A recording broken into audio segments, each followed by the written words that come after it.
আমরা যারা ভালোর কথা বলেছি সেইটার জন্য যদি আমাদেরকে ট্যাগিং করা হয়, করেন ট্যাগ। যে আমার হাঁটুর বয়স তাকে আমি হাঁটুর বয়স বলতে পারবো না, কিন্তু আমি তার বাপের বয়সে আমাকে গালি দিতে পারবে, কিন্তু আপনি আমাকে গালি দিতে পারেন না। গালি দেওয়ার অধিকার কেউ দেয় নাই। সত্যটা সত্য অনেক সময় ট্যাগ মনে হতে পারে। সারাদিন হচ্ছে যে ৭১ নিয়ে নাচানাচি করবো যে হ্যাঁ শেখ মুজিবুর রহমান আমাদের গড বা এই লেভেল আমরা নিয়ে যাবো নাকি? এটা হয় নাকি? শেখ মুজিবের বাসা কিভাবে মুক্তিযুদ্ধের শেখ মুজিবের মুক্তিযুদ্ধের স্তম্ভ এটা না, ৩২ নম্বর মুক্তিযুদ্ধের কোনো স্তম্ভ না। ওটা কি? এটা হচ্ছে যে ফ্যাসিবাদের একটা কারখানা। সাইদ মুস্তাফিজ যেভাবে কথা বলছেন, আমরা সে ভাষা কথা বলতে পারি না, আমরা তো গণমাধ্যম কর্মী, তাই না? আপনি চোর ডাকলে কি আমি চোর হয়ে যাব? আপনি আমাকে ফ্যাসিস্টদের দালাল বললে কি আমি ফ্যাসিস্ট দালাল হয়ে যাব? তাহলে কি কাউকে স্বৈরাচার বললে স্বৈরাচার হয়ে গেল? তাহলে আপনি বিচার করছেন কিভাবে? আওয়ামী লীগ বিএনপির কাছ থেকে যতটা বেশি শক্ট হয়েছে, তাদের কাছ থেকে তার চেয়ে বেশি গুণ শক্ট হয়েছে। আমাদের কথা পছন্দ হবে না, সেই জন্য আমাদের গায়ে মিথ্যা ট্যাগিং লাগিয়ে দেওয়া হবে। মোহাম্মদ আলী জিন্নাহকে কেউ কেউ যখন বলে যে বাংলাদেশে জাতির জনক ঘোষণা করতে হবে, কি লজ্জা, কি লজ্জা!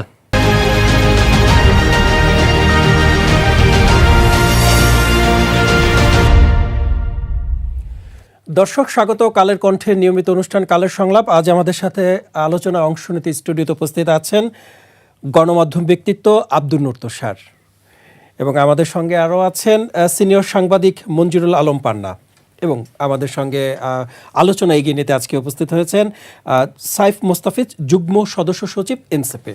আপনাদের তিনজনকেই স্বাগত কালের কণ্ঠের স্টুডিওতে। দর্শক, আজকে আমাদের আলোচনার বিষয় নির্ধারিত হয়েছে রাজনীতি এখন কার হাতে। শুরুতেই তুষার ভাই আপনার কাছে একটু আসতে চাই। রাজনীতিবিদদের হাতেই ছেড়ে দেওয়া উচিত, এমন মন্তব্য করেছেন বিএনপির সিনিয়র যুগ্ম মহাসচিব রুহুল কবির রিজভী। তিনি বলেছেন, যদি রাজনীতিবিদদের হাতে না থাকে তাহলে তারা উপলব্ধি করতে পারবেন না। একটু জানতে চাই যে এখন তাহলে রাজনীতি কারা পরিচালনা করছেন? রাজনীতি তো পরিচালিত হচ্ছে না ওই অর্থে, কেননা রাজনীতির অনেকগুলি ধাপ কিংবা অনেকগুলি অংশ আছে। একটি হচ্ছে রাজনীতিবিদরা রাজনীতি করবেন, এর সঙ্গে রয়েছে রাজনৈতিক পরিবেশ নিশ্চিত করা, যেখানে রাজনীতিবিদরা নির্ভয়ে নির্দ্বিধায় তাদের কথাগুলি বলতে পারবেন এবং তাদের রাজনীতি তারা তাদের মত এবং পথ অনুযায়ী করতে পারবেন। এরপর রয়েছে রাজনৈতিক পরিবেশ নিশ্চিত করার জন্য একটি রাষ্ট্রের পরিচালন পদ্ধতি, যে পদ্ধতিতে হবে, ধরেন চীনে হচ্ছে কমিউনিজম, বাংলাদেশে হচ্ছে গণতন্ত্র। তো আমাদের গণতান্ত্রিক পদ্ধতিতে যে প্রতিষ্ঠানগুলি আছে সেগুলিকে গণতান্ত্রিকভাবে পরিচালিত করতে হবে, যাতে রাজনৈতিক লক্ষ্য এবং আমাদের রাষ্ট্রের যে পরিচালন পদ্ধতি দুটো একই জায়গায় থাকে।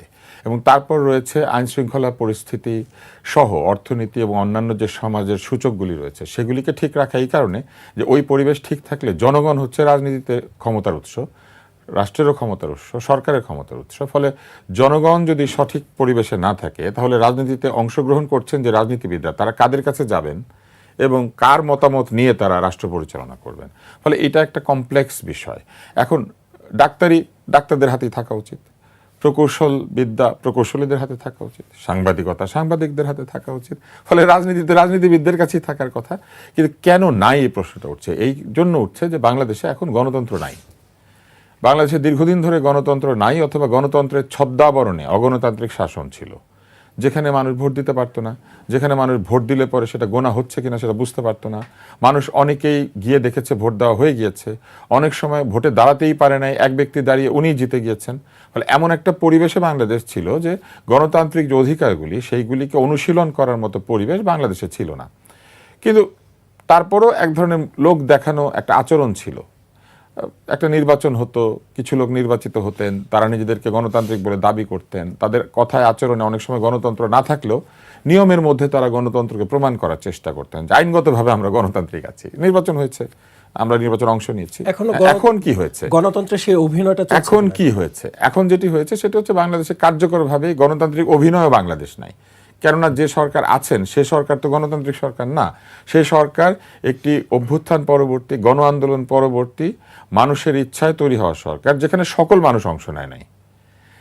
কিন্তু গণতান্ত্রিকভাবে যেটা করতে হবে, পরাজিত পক্ষকেও কিংবা যারা এই সরকারের সঙ্গে দ্বিমত পোষণ করেন তাদেরকেও মতামত দেওয়ার সুযোগটা দিতে হবে। কিন্তু আন্দোলনের পরে সেই পরিবেশ কখনো থাকে না। ফলে বাস্তবিকভাবেই আন্দোলনের পরে যে পরিবেশ ছিল সেই পরিবেশে এই সরকার একটি আইনগত ভিত্তি নিয়ে প্রতিষ্ঠিত হয়েছেন। কিন্তু এই সরকারের লক্ষ্য কি?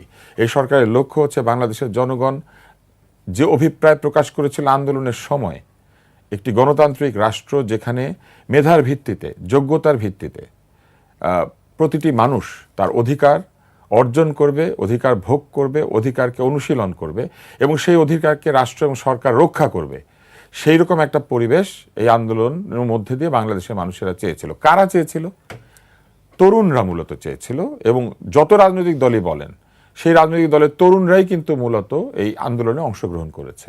এই তরুণরা কেন চেয়েছে এটা? কারণ তরুণরা এমন একটা দেশে বসবাস করতে চেয়েছে যেই দেশে তাদেরকে পিতৃ পরিচয়, মাতৃ পরিচয়, বংশ পরিচয়, দাদা নানার সম্পত্তির পরিচয় অথবা রাজনৈতিক দলের অংশ নেওয়ার এক ধরনের সুবিধা নিয়ে যেন রাষ্ট্রের অধিকার ভোগ করতে না হয়, বা রাষ্ট্র পরিচালনা যেন তারা নিজের যোগ্যতা অংশ নিতে পারে, এবং তারা চাকরি বলেন, ব্যবসা বলেন, সব জায়গাতে যেন একটা গণতান্ত্রিক পরিবেশে তারা বসবাস করতে পারে। তরুণরা সেই চর্চা করছেন কিনা এটা পরের প্রশ্ন, কিন্তু সেই চর্চার পরিবেশ নিশ্চিত করার দায়িত্ব হচ্ছে অন্তর্বর্তী সরকারের। কিভাবে? তারা নির্বাচন দিবেন, তারা যারা দল রয়েছেন রাজনৈতিক দল তাদেরকে সঠিক রাজনীতি বা সঠিকভাবে রাজনৈতিক অধিকারগুলিকে এক্সারসাইজ করতে দিবেন। তারা যে প্রতিষ্ঠানগুলি রাজনীতির সঙ্গে সরাসরি সম্পৃক্ত, যেমন নির্বাচন কমিশন, বিচার ব্যবস্থা, প্রশাসন, এইগুলিকে যতখানি সম্ভব দলীয় ভাবধারা থেকে মুক্ত করে একটা সৎ, আপাত নিরপেক্ষ, সুবিচারমূলক একটি শাসন প্রতিষ্ঠা করবেন। আইনের শাসন প্রতিষ্ঠা করা ছিল এই সরকারের দ্বিতীয় অংশ, যেখানে তারা বলেছিলেন বিচার। বিচার মানে তো শুধুমাত্র শেখ হাসিনার বিচার না, বিচার মানে সকল মানুষ যেন সুবিচার পায় সেটা নিশ্চিত করা। ফলে বিচার সকলের জন্যই নিশ্চিত করতে হবে। এটা করতে গেলে কি করতে হবে? সব ধরনের ভুয়া মামলা, ভুয়া অভিযোগ, এগুলি থেকে রাষ্ট্রকে মুক্ত করতে হবে, সরকারকে এইসব আচরণ থেকে ফিরে আসতে হবে। এবং তারপরে তারা কি বলেছিলেন? সংস্কার। তো সংস্কার মানে কি? সংস্কার মানে হচ্ছে যে কাঠামো আমরা তৈরি করেছি সেই কাঠামোর দুর্বল জায়গাগুলিকে শক্তিশালী করে একটি শক্তিশালী রাষ্ট্র কাঠামো, সরকার কাঠামো তৈরি করা, যার মধ্যে দিয়ে কেউ অনধিকার চর্চা করতে না পারে এবং অন্যায়ভাবে কোনো কিছু ভোগ করতে না পারে। এখন সেই কাজগুলি যদি না হয়ে থাকে তাহলে বুঝতে হবে যে রাজনীতি আসলে মূলত একদল মানুষের ইচ্ছার অধীনে চলে গিয়েছে। তারা যা ইচ্ছা করছেন তাই তারা করতে পারছেন এবং যা বলবেন সেটাই আইনে পরিণত করছেন। এবং কেউ কেউ কিন্তু গণমাধ্যমে এসে বলেছেন আমাদের যা খুশি তাই করার ম্যান্ডেট আছে। কেউ কেউ এসে বলেছেন আমরা অতীতের সকলের চাইতে ভালো। কেউ কেউ এসে বলেছেন 54 বছর রাজনীতিবিদরা কি করেছেন। এই সব প্রশ্ন এবং এইসব বক্তব্যের মধ্যে দিয়ে মূলত যে রাজনীতিতে আমাদের যাওয়ার কথা সেই রাজনীতিকে বিতর্কিত করে একদল মানুষ, তারা সুশীলী হন অথবা তারা অত্যন্ত জ্ঞানী ব্যক্তি হন অথবা তারা পৃথিবীর শ্রেষ্ঠতম পরিচালক বা প্রশাসক হন না কেন, তারা অগণতান্ত্রিকভাবে এই চর্চাটা করেছেন। ধন্যবাদ। এবং এই অগণতান্ত্রিক চর্চার কারণে আজকে রিজভী ভাই বলেছেন যে রাজনীতি রাজনীতিবিদদের হাতে নাই। রাজনীতি আসলে কারো হাতেই নাই, জনগণের হাতেও নাই। কিছু মানুষের ইচ্ছার দিয়ে, কিছু মানুষের অভিপ্রায় দিয়ে বাংলাদেশ পরিচালিত হতে পারে না। ধন্যবাদ আপনাকে। জনাব পানা ভাই, আমি আপনার কাছে একটু আসতে চাই। রাজনীতিবিদদের হাতে যদি রাজনীতি দেয়া হয় তাহলে মানে অতীত তো রাজনীতিবিদদের হাতেই রাজনীতি ছিল, মানে এর দ্বারা কতটুকু উপকার পেয়েছিল মানুষ অথবা এখন পাচ্ছে? ছিল না মানে অনেক আগে ছিল, আরও মনে করেন যে 30, 35, 40 বছর আগে।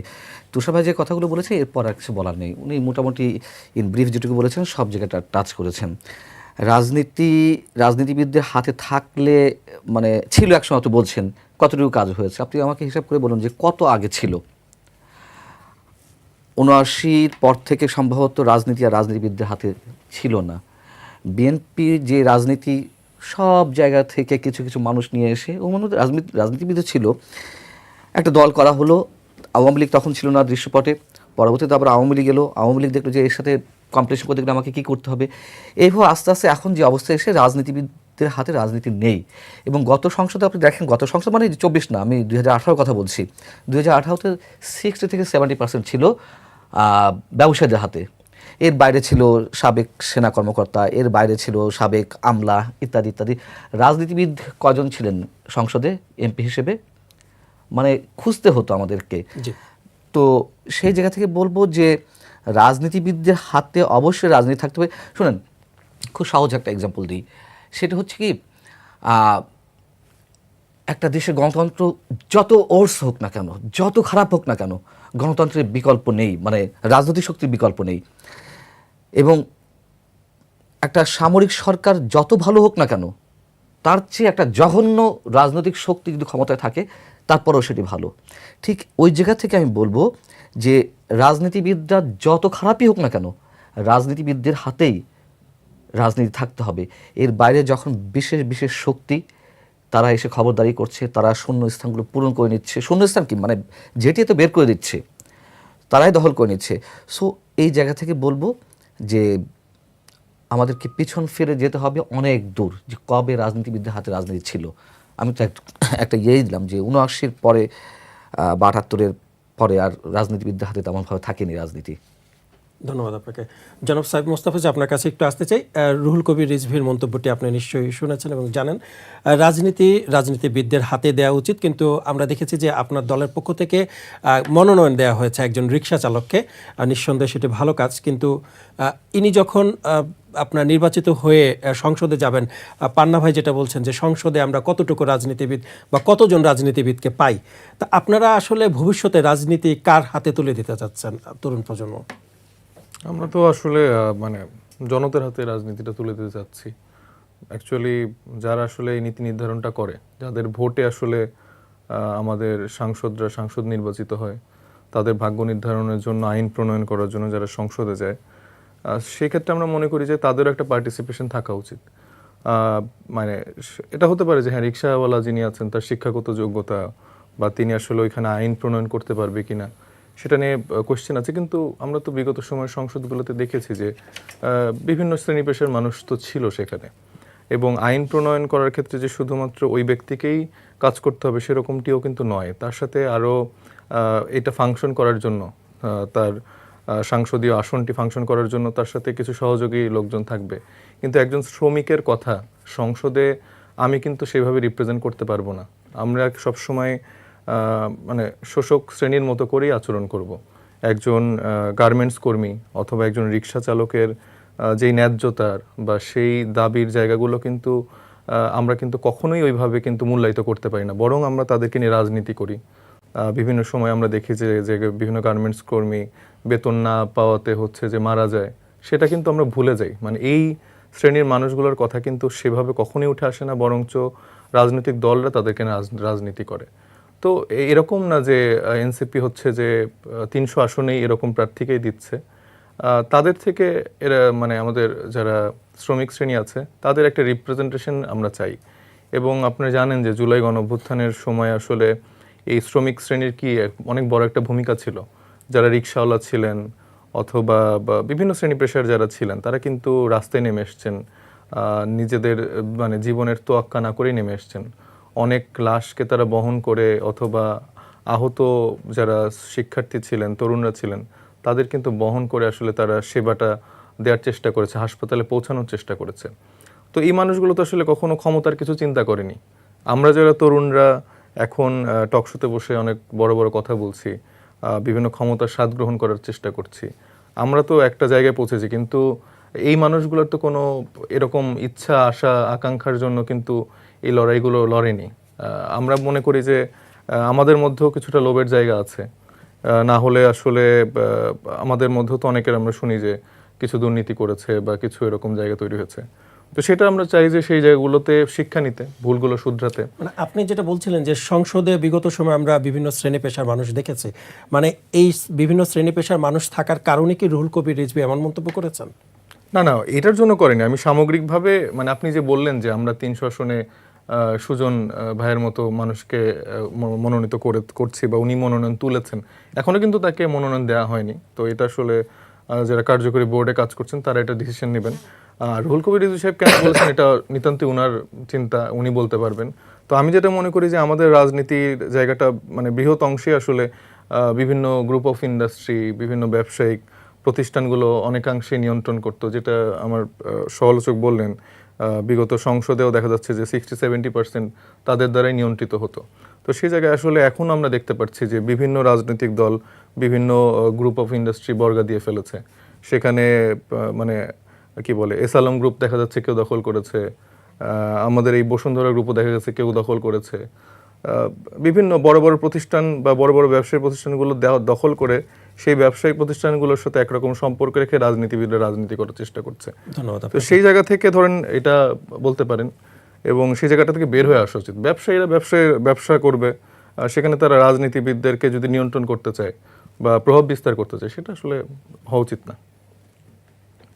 ধন্যবাদ আপনাকে। পান্না ভাই, আপনার কাছে একটু আসতে চাই যে রাজনীতি কি তাহলে ভবিষ্যতে দিকে যাচ্ছে যে দখলবাজি যারা করছেন তাদের হাতেই, চাঁদাবাজি যারা করছেন তাদের হাতেই? আমি তো আশাবাদীটা কোনো জায়গা দেখি না। মানে টকশোতে এলে যখন আমরা খুব ভালো ভালো বয়ান দেব, আমরা পুস্তক রচনা করব, আমরা বিবৃতি দেবো, খুব ভালো ভালো বয়ান দিয়ে থাকি আমরা, কিন্তু আমি আশাবাদিতার জায়গা খুব কম দেখছি। তার কারণ এর আগে আপনার অনুষ্ঠানে বোধহয় বলেছিলাম যে মানুষ বিএনপিকে দেখেছে, মানুষ আওয়ামী লীগকে দেখেছে, মানুষ জাতীয় পার্টিকে দেখেছে, মানুষ তরুণদেরকে দেখতে চেয়েছিল, কিন্তু সেই তরুণদের জায়গা থেকে মানুষ পুরোপুরি হতাশ। আমি পার্সোনালি হতাশ। এই তরুণদের একসময় আমি নিজেও তাদের চোখে স্বপ্ন দেখার চেষ্টা করেছিলাম, কিন্তু এত বেশি শক্ট হয়েছি যে আওয়ামী লীগ বিএনপির কাছ থেকে যতটা বেশি শক্ট হয়েছে তাদের কাছ থেকে তার চেয়ে বেশি গুণ শক্ট হয়েছে। বিকজ অফ, আপনি মনে করেন যে আপনার এই তিনজন বসে আছে, আপনার প্রত্যাশা তুষার ভাইয়ের প্রতি, সে আমাদের দুজনের প্রতি আপনার তেমন কোনো প্রত্যাশা নাই। আপনি দেখলেন যে সেই তুষার ভাই আরও ভয়ঙ্কর, আরও বেশি খারাপ, তখন আপনার শকিংয়ের মাত্রাটা আরও বেশি বেড়ে যাবে, যেটি বাস্তবতা। সো সবাই যখন টেস্টেড অলরেডি, তখন তরুণরা বাকি ছিল। সেই তরুণদের যে রাজনীতি আমরা দেখেছি গত 15-16 মাস, আমার সাথে অনেকে দ্বিমত পোষণ করতে পারেন, আমি পার্সোনালি অনেক বেশি হতাশ। সো আগামী দিনে রাজনীতির যে ভবিষ্যৎ, এবং বিশেষ করে বলছিলেন না যে আলোচনা যেটা দিয়ে শুরু করেছেন, রাজনীতি কাদের হাতে? রাজনীতি, তুষার ভাই জ্ঞানী মানুষ তো অনেকভাবে বোঝানোর চেষ্টা করেছেন, আমি একটু মূর্খ টাইপের মানুষ, সরাসরি কথাগুলো চলে আসে। রাজনীতি অবশ্যই এখন স্বাধীনতা বিরোধী শক্তির হাতে, রাজনীতি এই মুহূর্তে অবশ্যই বিদেশি শক্তির হাতে। যতই যা বলেন যে বাংলাদেশের জনগণ সিদ্ধান্ত নেবে আগামী দিনে কারা ক্ষমতা আসবে, এগুলো সব ভুয়া কথাবার্তা, ওই যে পুস্তকের কথা, বয়ান, বিবৃতির কথা। হ্যাঁ, আর যেগুলো বাস্তবতা সেগুলো হচ্ছে আমাদের হাতে এখনও, মানে মানুষের যে ভাগ্য, সেই ভাগ্য নির্মাণের ক্ষমতা এখনও আমাদের হাতে আসেনি। সো আগের চেয়ে ভয়ঙ্কর একটা অবস্থা আছি আমরা। ধন্যবাদ আপনাকে। তুষার ভাই, একটু আসতে চাই, আগের চেয়ে ভয়ঙ্কর একটি জায়গায় অবস্থান করছি আমরা, মানে এই ভয়ঙ্কর জায়গা থেকে আমরা কবে বের হতে পারবো?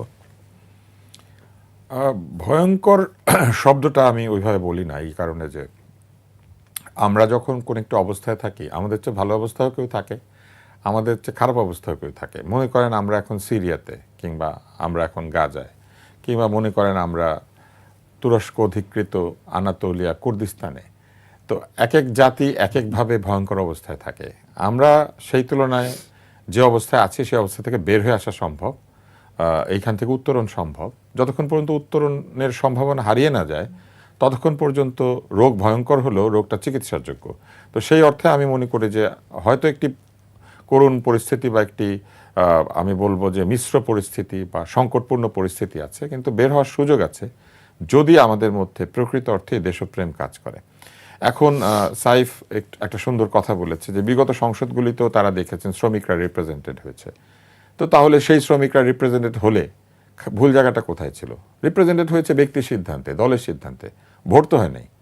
তো শ্রমিকদের প্রতিনিধি হয়ে যিনি এসেছেন তিনিও কারো পছন্দের, প্রকৌশলীদের প্রতিনিধি হয়ে যিনি এসেছেন তিনিও কারো পছন্দের, আবার ব্যবসায়ীদের প্রতিনিধি হয়ে এসেছেন তিনিও পছন্দের। মূলত চাটার দল। শেখ মুজিবুর রহমান এক সুন্দর দুইটা শব্দ ব্যবহার করেছিলেন, চোর ও চাটার দল। তো মূলত চাটার দল সংসদে যেতে পেরেছে, অথবা কারা পেরেছে? বাটার দল। বাটার দল কারা? ভাগবাটোয়ারা করে, টেন্ডার বাণিজ্য করে, ক্ষমতা বাটোয়ারা করে, ইজারা বাণিজ্য করে, জলমহাল বাণিজ্য করে, বালুমহাল বাণিজ্য করে, এবং ভাগবাটোয়ারা করে, এলাকা এলাকা ভাগবাটোয়ারা করে, সন্ত্রাসের ভাগবাটোয়ারা করে। কারো অধীনে মনে করেন চাটখিল, কারো অধীনে ফেনী, কারো অধীনে রামু, এরকম আর কি। তো সেই রকম। তো এই চাটার দল বাটার দল সংসদে যেতে পেরেছে কেন? কারণ ভোট হয় নাই। ব্যক্তির সিদ্ধান্তে মনোনয়ন, ব্যক্তির সিদ্ধান্তে পাস, ব্যক্তির সিদ্ধান্তে মন্ত্রিত্ব, ব্যক্তির সিদ্ধান্তে সবকিছু। সেইখান থেকে ফলে আগের সংসদগুলি কোনো উদাহরণ না, কিন্তু আমরা ভেবেছি ভবিষ্যতের নেক্সট সংসদটা একটা বিরাট উদাহরণ হবে। কেন হবে? কারণ এইখানে একটা অংশগ্রহণমূলক নির্বাচন হবে, সবাই নির্বাচন অংশ নেবেন এবং সকলেই তার যোগ্যতা দিয়ে নির্বাচিত হয়ে আসবেন। দলগুলি আমাদেরকে ভালো মানুষ বেছে নেওয়ার অপশন দিবেন। এখন শ্রমিকরা কিন্তু তাদের কথা রিপ্রেজেন্ট করার জন্য শ্রমিক ইউনিয়ন তৈরি করেছেন, শ্রমিক নেতৃত্ব তৈরি করেছেন। ফলে শ্রমিকরা তো নিজেদের মধ্যে নেতাদেরকে বেছে নিয়েছেন। সেই নেতারা কি ইলেকশন করছেন বা ইলেকশনে আসতে পারছেন? এটা একটা প্রশ্ন। রিক্সা চালক ভাই নমিনেশন পেপার তুলেছেন, সাইফ বলেছে যে এখনো তো নমিনেশন ফাইনাল হয় না, অতএব উনি যে প্রার্থী এটা তো বলা যায় না। কিন্তু রিক্সা চালনা নিজেই তো একটা মানবতার পেশা। এটা কি কোনো পেশা? এটা একটি ছদ্ম বেকারত্ব। আমরা তাদেরকে কাজ দিতে পারি নাই বলে আমরা তাদেরকে ঘোড়া কিংবা গরুর জায়গাতে নিয়ে গিয়ে আমরা তাদের পেছনে চড়ে বসি, আমরা মানব টানা গাড়িতে চড়ি। সেখান থেকে উন্নতি হয়েছে কিভাবে? ব্যাটারি রিক্সা চালু হয়েছে। ব্যাটারি রিক্সা কি রিক্সা নাকি এটা অটো রিক্সা? যে জিনিস মোটর দিয়ে চলে সেটা তেলে চলুক আর বৈদ্যুতিক মোটরে চলুক, এটা তো মোটর রিক্সা, অটো রিক্সা। তাহলে রিক্সা চালানোর পেশাকে আমরা অটো রিক্সা বানিয়ে দিয়ে এইটাকে আরো পার্মানেন্ট করার চেষ্টা করছি, যেটা হচ্ছে কিনা আমাদের অনুন্নয়নের ছবি। একটা দেশে যখন রিক্সা চলে বুঝতে হবে এটা একটা অনুন্নত দেশ, এটার উন্নতি হয় নাই। রাজধানীতে যখন রিক্সা চলে এবং কোনো লাইসেন্স ছাড়া কেউ রিক্সা চালাতে পারে, অটো রিক্সা চালাতে গেলে আপনার লাইসেন্স লাগে, কিন্তু একই সমান গতিসম্পন্ন ব্যাটারি রিক্সা চালাতে কোনো লাইসেন্স লাগে না। এই সরকার এটা অ্যালাউ করেছে। এবার আপনাদেরকে একটা মজার জিনিস বলে দিই, এই রিক্সা ভাই যিনি মনোনয়ন তুলেছেন, এই আন্দোলনে তার অবদান নিশ্চয়ই আছে হয়তো, কিন্তু আমরা দেখেছি উনি একটা স্যালুট দিয়েছিলেন, এই ছবিটা ভাইরাল হয়েছিল, দাঁড়িয়ে একটা স্যালুট দিচ্ছেন। এই যে দৃশ্যকল্পের মধ্যে দিয়ে আন্দোলনের ভাষা প্রকাশ, আমি দেখলাম যে তাকে হেড টেবিলে ডাকা হলো, এনসিপি হেড টেবিলে ডেকে তাকে বললো আপনি স্যালুট দেন। স্যালুট দেওয়া কি কোনো যোগ্যতা? স্যালুট দেওয়া যোগ্যতা না। ধরে নিলাম উনি অত্যন্ত উপযুক্ত, কিন্তু বাকি ওই আসনে কি আর কোনো নমিনেশন পেপার বিক্রি হয় না? সাহেব বলতে পারবে ওই আসনে কি আরো নমিনেশন বিক্রি হয়েছে? জি। তারা কি হেড টেবিলে গিয়েছিলেন? তাদেরকে কি কেউ বলেছে হাত তুলে দেখান, আপনিও হাত তুলেন, আপনি স্যালুট দেন, আপনি নেচে দেখান, আপনি দাঁড়িয়ে দেখান? বলে নাই। কিন্তু স্যালুটওয়ালা এইটা পেয়েছে। কেন পেয়েছে? বিকজ অফ দিস ভাইরাল সংস্কৃতি। আমরা একটা ভাইরাল রাজনীতিতে চলে গিয়েছি। লোকে আমাকে চিনলো মানে কি আমি ভালো রাজনীতিবিদ, আর চিনল না মানে আমি রাজনীতি বুঝি না। এবার আসেন, কথা কিন্তু ছিল মেধার ভিত্তিতে, সবকিছু মেধার ভিত্তিতে হবে, কিন্তু আমরা দেখতে পাচ্ছি যারা বলল কোটা না মেধা, তারা শেষ পর্যন্ত কোটাও না মেধাও না, স্যালুটের ভিত্তিতে একজনকে হেড টেবিলে ডেকে একদম সেরা নেতৃত্বের মাঝখানে দাঁড় করিয়ে তাকে বললো আপনি স্যালুট দেন। এটা আমার ভোটার হিসাবে আমার প্রশ্ন, আমি কি উনি ভালো স্যালুট দেয় সেজন্য ওনাকে বেছে নিব, নাকি ওনার কথাবার্তা শুনে ওনাকে বেছে নিব? এবং ওইখানে যে আরও প্রার্থী আছেন, ওইখানে ওসমান হাদি আছে আমরা জানি, এবং মির্জা আব্বাস হবেন এটা আমরা জানি। তাহলে মির্জা আব্বাস, ওসমান হাদি এবং আমার যে ভাইজান, এই তিনজনের মধ্যে থেকে আমরা কোন প্রতিযোগিতা তাদের মধ্যে চাইবো? তিনজনই স্যালুট দিবে? জীবনের সব আয়োজন এখানে একসাথে। যে ভালো দিবে তাকে বেছে নিব, নাকি তিনজনই রিক্সা চালাবে তাকে বেছে নিব, নাকি তিনজনকে শ্রমিক হতে হবে তাকে বেছে নিব? সংসদ নিয়ে আমি এই পর্যন্ত যত জায়গায় আলোচনায় গিয়েছি, আমাকে যে আর্গুমেন্টটা করা হয়েছে সংসদ আইন প্রণেতাদের জায়গা, এখানে পিআর দিতে হবে, কারণ এইটা এই ভাগবাটা মানে ওই যে কি বলে পুল কালভার্ট, এগুলা প্রতিশ্রুতির জায়গা না, টাকা বরাদ্দের জায়গা না, এলাকার উন্নয়ন দেখার দায়িত্ব সংসদ সদস্যের না। আমাকে একটা জিনিস বলেন, এই ভাইজান আজকে রিক্সা চালাচ্ছেন, হয়তো ওই এলাকাতে থাকেন, কালকে যদি এখান থেকে রিক্সা উঠে যায় উনি কি ওই এলাকাতেই থাকবেন? ওই এলাকাতে উনি যে সুযোগ সুবিধাগুলোর কথা কল্পনা করছেন, ওইটাই কি ওই এলাকার জনগণের সুযোগ সুবিধার চাওয়া? আর উনি যদি আইন প্রণয়নই করেন, আসেন তাহলে আমরা একটা এমসিকিউ করি।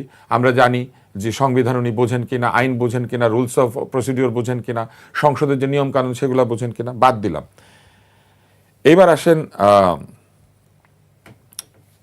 এই যে চাঁদাবাজি, আপনি আরেকজনকে প্রশ্ন করেছিলেন যে যারা চাঁদাবাজি করবে তাদের কাছে কি ক্ষমতা যাবে? চাঁদাবাজি বন্ধ করতে পারবে কেবলমাত্র রাজনৈতিক দলগুলি। আইন এটাকে বন্ধ করতে পারবে না, পুলিশ এটাকে বন্ধ করতে পারবে না। যতক্ষণ পর্যন্ত দলীয় পরিচয়ে বিভিন্ন জায়গাতে গিয়ে মানুষ চাঁদা তুলতে পারবে, ততক্ষণ পর্যন্ত এই চাঁদাবাজি বন্ধ হবে না। একজন চাঁদাবাজকে আপনি বের করে দিবেন, দ্বিতীয় ব্যক্তি গিয়ে চাঁদাবাজি শুরু করবে, কারণ দল তার পিছনে আছে। দল যতক্ষণ পর্যন্ত এদের পেছনে থাকবে ততক্ষণ পর্যন্ত বন্ধ হবে না, এবং না থাকলে এটা বন্ধ হবে। এবং আমরা অবাক বিষয়ে লক্ষ্য করলাম, দল এদেরকে সাময়িকভাবে বহিষ্কার করে, আবার বিভিন্ন সময় তাদেরকে ফেরত নিয়ে নেয়। এটা কিন্তু বাংলাদেশের রাজনীতির একটা কমন প্রবণতা। এবং দলে গেলে পরে তারা এলাকার এই চাঁদাবাজদেরকে পুল কালভার্ট ইজারা দেয়, গরুর হাট ইজারা দেয়, গুদারা ঘাট ইজারা দেয়, বাজার ইজারা দেয়, এবং তাদেরকে অন্যের উপরে টোল তোলার দায়িত্ব দিয়ে তাদেরকে পার্মানেন্ট করে ওই জায়গাটাতে। তারা এলাকা পাহারা দেয় এবং টোল তোলে। এইবার আসেন রাজনীতি, যে রাজনীতিবিদদের হাতে নাই, আমি একটু দ্বিমত করি পান্নার সঙ্গে। ৭৯ সাল থেকে রাজনীতিবিদদের হাতে নাই ব্যাপারটা তা নয়। রাজনীতিবিদদের হাতে নাই মূলত যখন বাংলাদেশে একদলীয় শাসন ব্যবস্থা কায়েম করা হয়েছিল, তখনই রাজনীতিবিদদের হাত থেকে রাজনীতি ব্যক্তির সিদ্ধান্তের কাছে চলে গিয়েছিল। ব্যক্তি যতই মহৎ হোক, ব্যক্তি যতই মহান হোক, গণতন্ত্র ব্যক্তির শাসনকে অ্যালাউ করে না। দলের মধ্যেও কোনো সভাপতি বা সভানেত্রী চূড়ান্ত ক্ষমতা ভোগ করতে পারেন না। দলের কাজ হচ্ছে সভাপতি সভানেত্রীকে লাইনে রাখা। যখন দল সেটা রাখবে না, তখনই রাজনীতিবিদের হাত থেকে বেরিয়ে যাবে। দুঃখের সঙ্গে বলতে হয়, এই রাজনৈতিক দলগুলি সবসময় তাদের বৃহৎ নেতা নেত্রীর হাতে ব্ল্যাঙ্ক চেক দিয়ে দিয়েছে এবং বলেছে আপনি যা বলবেন সেটাই ঠিক। বিভিন্ন সময় নেতা নেত্রীরা গিয়ে পদত্যাগের নাটক করেছেন, আমি আর তোমাদের সভাপতি থাকতে চাই না, আমি আর তোমাদের সভানেত্রী থাকতে চাই না। সাথে সাথে কিছু লোক মঞ্চের সামনে শুয়ে পড়েছে, বলেছে আমাদের লাশের উপর দিয়ে আপনাকে যেতে হবে যদি আপনি এইটা করেন। পদত্যাগ। তখন কি করেছে, বড় বড় নেতারা গিয়ে বলেছে আসেন তাহলে সকল সিদ্ধান্ত তার হাতেই তুলে দেই। যিনি দলের কথা চিন্তা না করে, কোনো কিছু চিন্তা না করে বললেন আমি তোমাদেরকে ছেড়ে দিব, আমি পদত্যাগ করব, তার হাতে আবার সব কিছু তুলে দিয়ে বলা হলো এবার আপনি সিদ্ধান্ত নেন। এবং সেটা নেওয়ার পরে কি হলো জানেন, নিজের দলের তো 12টা বাজলোই, দলের অঙ্গ সংগঠনগুলো 12টা বেজে গেল। কারণ দলের অঙ্গ সংগঠনগুলিতে গণতন্ত্র থাকলো না। এবং আমি শুধু ডাক্তারদের কথা বলতে চাই, ব্যাগের ভেতর থেকে নাম বের হয়ে এলো, যারা গণতান্ত্রিকভাবে নির্বাচনে দাঁড়াতে চাইছিলেন, ডাক্তারদের একটা সংগঠনের, রাজনৈতিক সংগঠন, তারা সেই রাজনীতির কিছুই করতে পারলেন না, নির্বাচনে দাঁড়াতে পারলেন না, নিজের দলের ডাক্তারদের ভোট নিজেরা নিতে পারলেন না। নেতা এসে বলে দিলেন এই যে ডাইল, এই যে ফ্যান্সি ডাইল, বলে দুইজনকে দিয়ে দিলেন। একটা খোঁজও নিলেন না যে ছাত্র অবস্থা থেকে তারা কিভাবে এই পর্যন্ত এসেছেন এবং কিভাবে দলের পদ পদবি বিক্রি করেছেন। এরা পাশ করার সঙ্গে সঙ্গে এই পরিষদের বিভিন্ন জেলা কমিটি, থানা কমিটি, হাসপাতাল কমিটিকে ধন্যবাদ আপনাকে। পদ বিক্রি করা হলো। তাহলে এই যে রাজনীতিবিদদের হাত থেকে চলে গিয়েছে, এর জন্য রাজনীতিবিদরাই দায়ী। এবং এইটা কিন্তু একেবারে ওই সময় থেকে গিয়েছে যখন গণতান্ত্রিক সিদ্ধান্তকে কোনো ব্যক্তির, কোনো সংঘের সিদ্ধান্ত গ্রহণের হাতে ছেড়ে দেওয়া হয়েছে। ধন্যবাদ আপনাকে। জনাব সাহেব মোস্তাফিজ, একটু আসতে চাই। পান্না ভাই যেটা বলছেন যে তরুণরা আমাদেরকে এখন অনেক হতাশ করছে, হ্যাঁ, তুষার ভাই বলছে কোটা মেধা বাদ দিয়ে আপনারা সিদ্ধান্ত নিচ্ছেন, এখন কেন নিচ্ছেন? না, এটা পান্না ভাই আরেকটু এলাবোরেটলি আনসার দেওয়া উচিত যে কেন তিনি আসলে মানে তরুণদের নিয়ে হতাশ। মানে তার কাছে কি, মানে তিনি বললেন যে বিগত সময়ের সে অনেকগুলো আমল দেখেছে, তো তিনি মানে কীভাবে কম্পেয়ার করছে। এটা তো তরুণরা তো এই সরকার চালাচ্ছে না, তরুণরা অনেক পজিটিভ চেঞ্জ আনার চেষ্টা করছে। সেটাকে যদি তারা সাপোর্ট না করে আরও ডিমোটিভেট করার চেষ্টা করে, তাহলে তো ধরে নিতে হবে যে তারা আসলে চাচ্ছে না যে তরুণদের একটা উত্থান হোক, নতুন চিন্তায় উত্থান হোক। তারা হয়তো পুরানো যেই চিন্তা ছিল, পুরানো যে সিস্টেমেটিক জায়গাগুলো ছিল, যেই আওয়ামী বয়ানগুলো ছিল, তাদের মুখ থেকে আমরা সেরকমটাই দেখতে পাচ্ছি। আমি তো জানতে চাই আসলে তরুণদের মানে এমন কি কি ভুল হয়েছে যেটার জন্য আসলে তিনি এতটা হতাশ, এতটা আসলে হতাশাগ্রস্ত সময় তিনি পার করছেন। তো এটা তার ক্লিয়ার করা উচিত। অবশ্যই আমাদের লিমিটেশনস আছে, আমাদের ভুল আছে, কিন্তু সেই ভুল এমন না যে সেটা সংশোধন করার মতো না। আমরা বারবার বলছি যে হ্যাঁ, আমাদের দ্বারা অনেক ভুলই হয়েছে। আমাদের নতুন একটি রাজনৈতিক দল সবেমাত্র 7-8 মাস হয়েছে আর কি। তো সেই জায়গা থেকে কিছু ভুল আমাদের হয়েছে, কিন্তু ওনাদের মতো যারা অনেক দিন ধরে সাংবাদিকতা করছেন বা মিডিয়া হাউসগুলো আছেন, তারা সেই ছোট ভুলটাকে এত বড় করে দেখানোর চেষ্টা করে, যেখানে আসলে মনে হয় যে মানে আমরা আসলে মানে অনেক বড় পাপ, অনেক বড় অন্যায় করে ফেলছি। কিন্তু আমরা বারবার বলছি যে এই সময়টাতে আসলে তরুণরা যতটুকু পজিটিভ এনার্জি নিয়ে রাজনীতিতে এসছে, সেটা কিন্তু আর কোনো সময় এরকমটা হয়নি। এখানে অনেক তরুণদের সুযোগ ছিল আসলে নিজেদের আরও ভালো লাইফস্টাইল লিড করার জন্য, দেশের বাইরে চলে যাওয়া, পড়াশোনা করার জন্য, অথবা দেশে অনেকে আরও অনেক ভালো পেশায় যুক্ত হতে পারতেন। কিন্তু সব কিছু ছেড়ে রাজনীতিতে যুক্ত হওয়ার ইন্টেনশনই কিন্তু ছিল যে একটা পজিটিভ পরিবর্তন আনার জন্য। তো সেখানে পরিবর্তন আনতে পেরেছেন কিনা আপনারা? আপনি মানে এত বছরের একটা সিস্টেমেটিক জায়গা, মানে আপনি তো রাতারাতি বদলে ফেলতে পারবেন না। আমরা তো চেষ্টা করে যাচ্ছি। দেখেন রাজনৈতিক জায়গা থেকে এর আগে মানে কবে এরকম করে ওপেনলি নমিনেশন ফর্মের জন্য মানুষকে আহ্বান করা হয়েছে, সেখানে সব রকম শ্রেণী পেশার মানুষ এখানে মানে যুক্ত হচ্ছে। এর আগে কোন রাজনৈতিক দল মানে ক্রাউড ফান্ডিং এটি চালু করেছেন? এর আগে কোন রাজনৈতিক দল নিজেদের আয় ব্যয়ের জায়গাটা, স্বচ্ছতার জায়গাটা নিশ্চিত করার মানে কথা বলেছেন?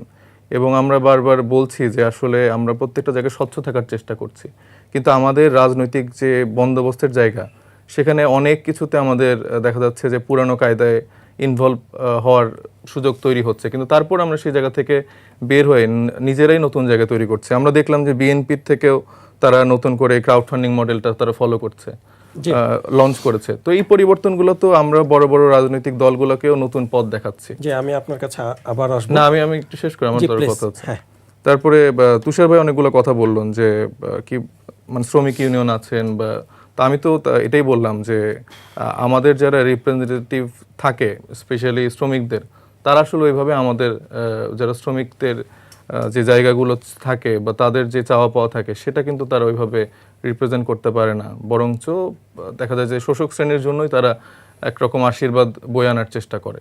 তো এইখানে তো এমন না যে আসলে মানে আমরা তো বলছি যে জনগণের হাতে সেই ক্ষমতাটা থাকবে। তারা যদি মনে করে যে এই মানুষটার দ্বারা পরিবর্তন সম্ভব, তাহলে তারা সেটা চুজ করবে, তার হাতে তো অপশন দেওয়া উচিত। এখন আমি তো বললাম যে সংসদে শুধুমাত্র আইন প্রণয়নও না, আপনার সংসদে তো মানে 300 জনই যে রিক্সাওয়ালা বা একজন শ্রমিক হবে সেটা না, মানে 1-2 জনের জায়গা যদি থাকে মানে তারা কিন্তু তাদের জায়গাটা কথা বলতে পারবে। হ্যাঁ, তার লিমিটেশন অবশ্যই আছে যে সে সংবিধান হয়তো বুঝবে না, সে আইন প্রণয়নের জায়গাগুলো বুঝবে না, কিন্তু সেই আইন প্রণয়ন মানে সংবিধানের জায়গা বোঝানোর জন্য তার ক্ষেত্রে কিছু লোকবল তার সাথে কাজ করতেই পারে, কিন্তু সেই কণ্ঠস্বর তো সংসদে থাকা উচিত। আমরা মানে গুটি কয়েক মানুষই কেন সবার ভাগ্য নির্ধারণ করে দিব? যেখানে মানে 20 কোটি মানুষ যেখানে বাংলাদেশে বসবাস, সেখানে আমরা দেখছি যে একটা শ্রেণীর কাছেই বারবার রাজনীতিটা আমরা বর্গা দিয়ে দিচ্ছি, পরিবারতান্ত্রিক জায়গা থেকে বর্গা দিয়ে দিচ্ছি। এবং তুষার ভাইয়ের সাথে আমি এটা এগ্রি করি যে হ্যাঁ, মানে রাজনীতিটা মানে মূলত ওই উপর টপ টায়ারের কয়েকজন নেতার হাতেই সবসময় থাকে। তারাই আসলে দেখা যাচ্ছে যে বারবার করে মানে ব্যবসায়ীদের কাছে হয়তো বর্গা দিয়ে দেয়, বিভিন্ন এজেন্সির কাছে বর্গা দিয়ে দেয়। তো এই জায়গাগুলো আসলে তাদের সদিচ্ছার জায়গাটা যদি মানে না থাকতো তাহলে কিন্তু এই জায়গায় পৌঁছাতো না। তো আমরা সেই জায়গায় তরুণরা চেষ্টা করছি যেন আমাদের রাজনীতির জায়গাটা কারো হাতে বর্গা দিতে না হয়। ধন্যবাদ আপনাকে। পান্না ভাই, আপনার কাছে একটু আসতে চাই। সাইফ মোস্তফা ভাই অনেক কথা বললেন এবং তিনি বললেন যে আপনাকে স্পষ্ট করতে হবে যে আপনি কেন এত হতাশ, একটু জানতে চাই। শুনুন, স্পষ্ট করতে গেলে সেই আবার চর্বিত চর্বণ বিষয়গুলো চলে আসবে।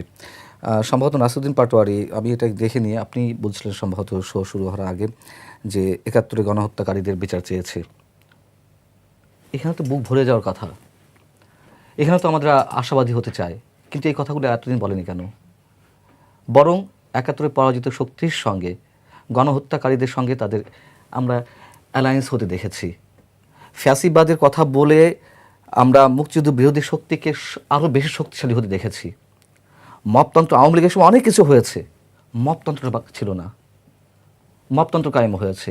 সেসব বিষয়ে তাদের কোনো শক্ত অবস্থান আমরা দেখিনি। আমরা সশস্ত্র বাহিনী দিবসে প্রধান উপদেষ্টাকে বলতে শুনলাম, মানে এখন তো সব পার্টিজান, আওয়ামী লীগ আমলে যা হয়েছে তার বাইরে তো আমরা কিছু দেখছি না। তখন ওইখানে উল্লেখ করা হলো, প্রধান উপদেষ্টা বললেন যে মেজর জিয়াউর রহমান স্বাধীনতা ঘোষক ছিলেন। দ্বিমত পোষণ করি না, যদিও সেটা নিয়ে অনেক বিতর্ক রয়েছে। আমি ব্যক্তিগতভাবে মনে করি জেনারেল জিয়াউর রহমানের অসামান্য অবদান ছিল, কিন্তু আপনি বঙ্গবন্ধু শেখ মুজিবুর রহমানকে স্বীকার করবেন না?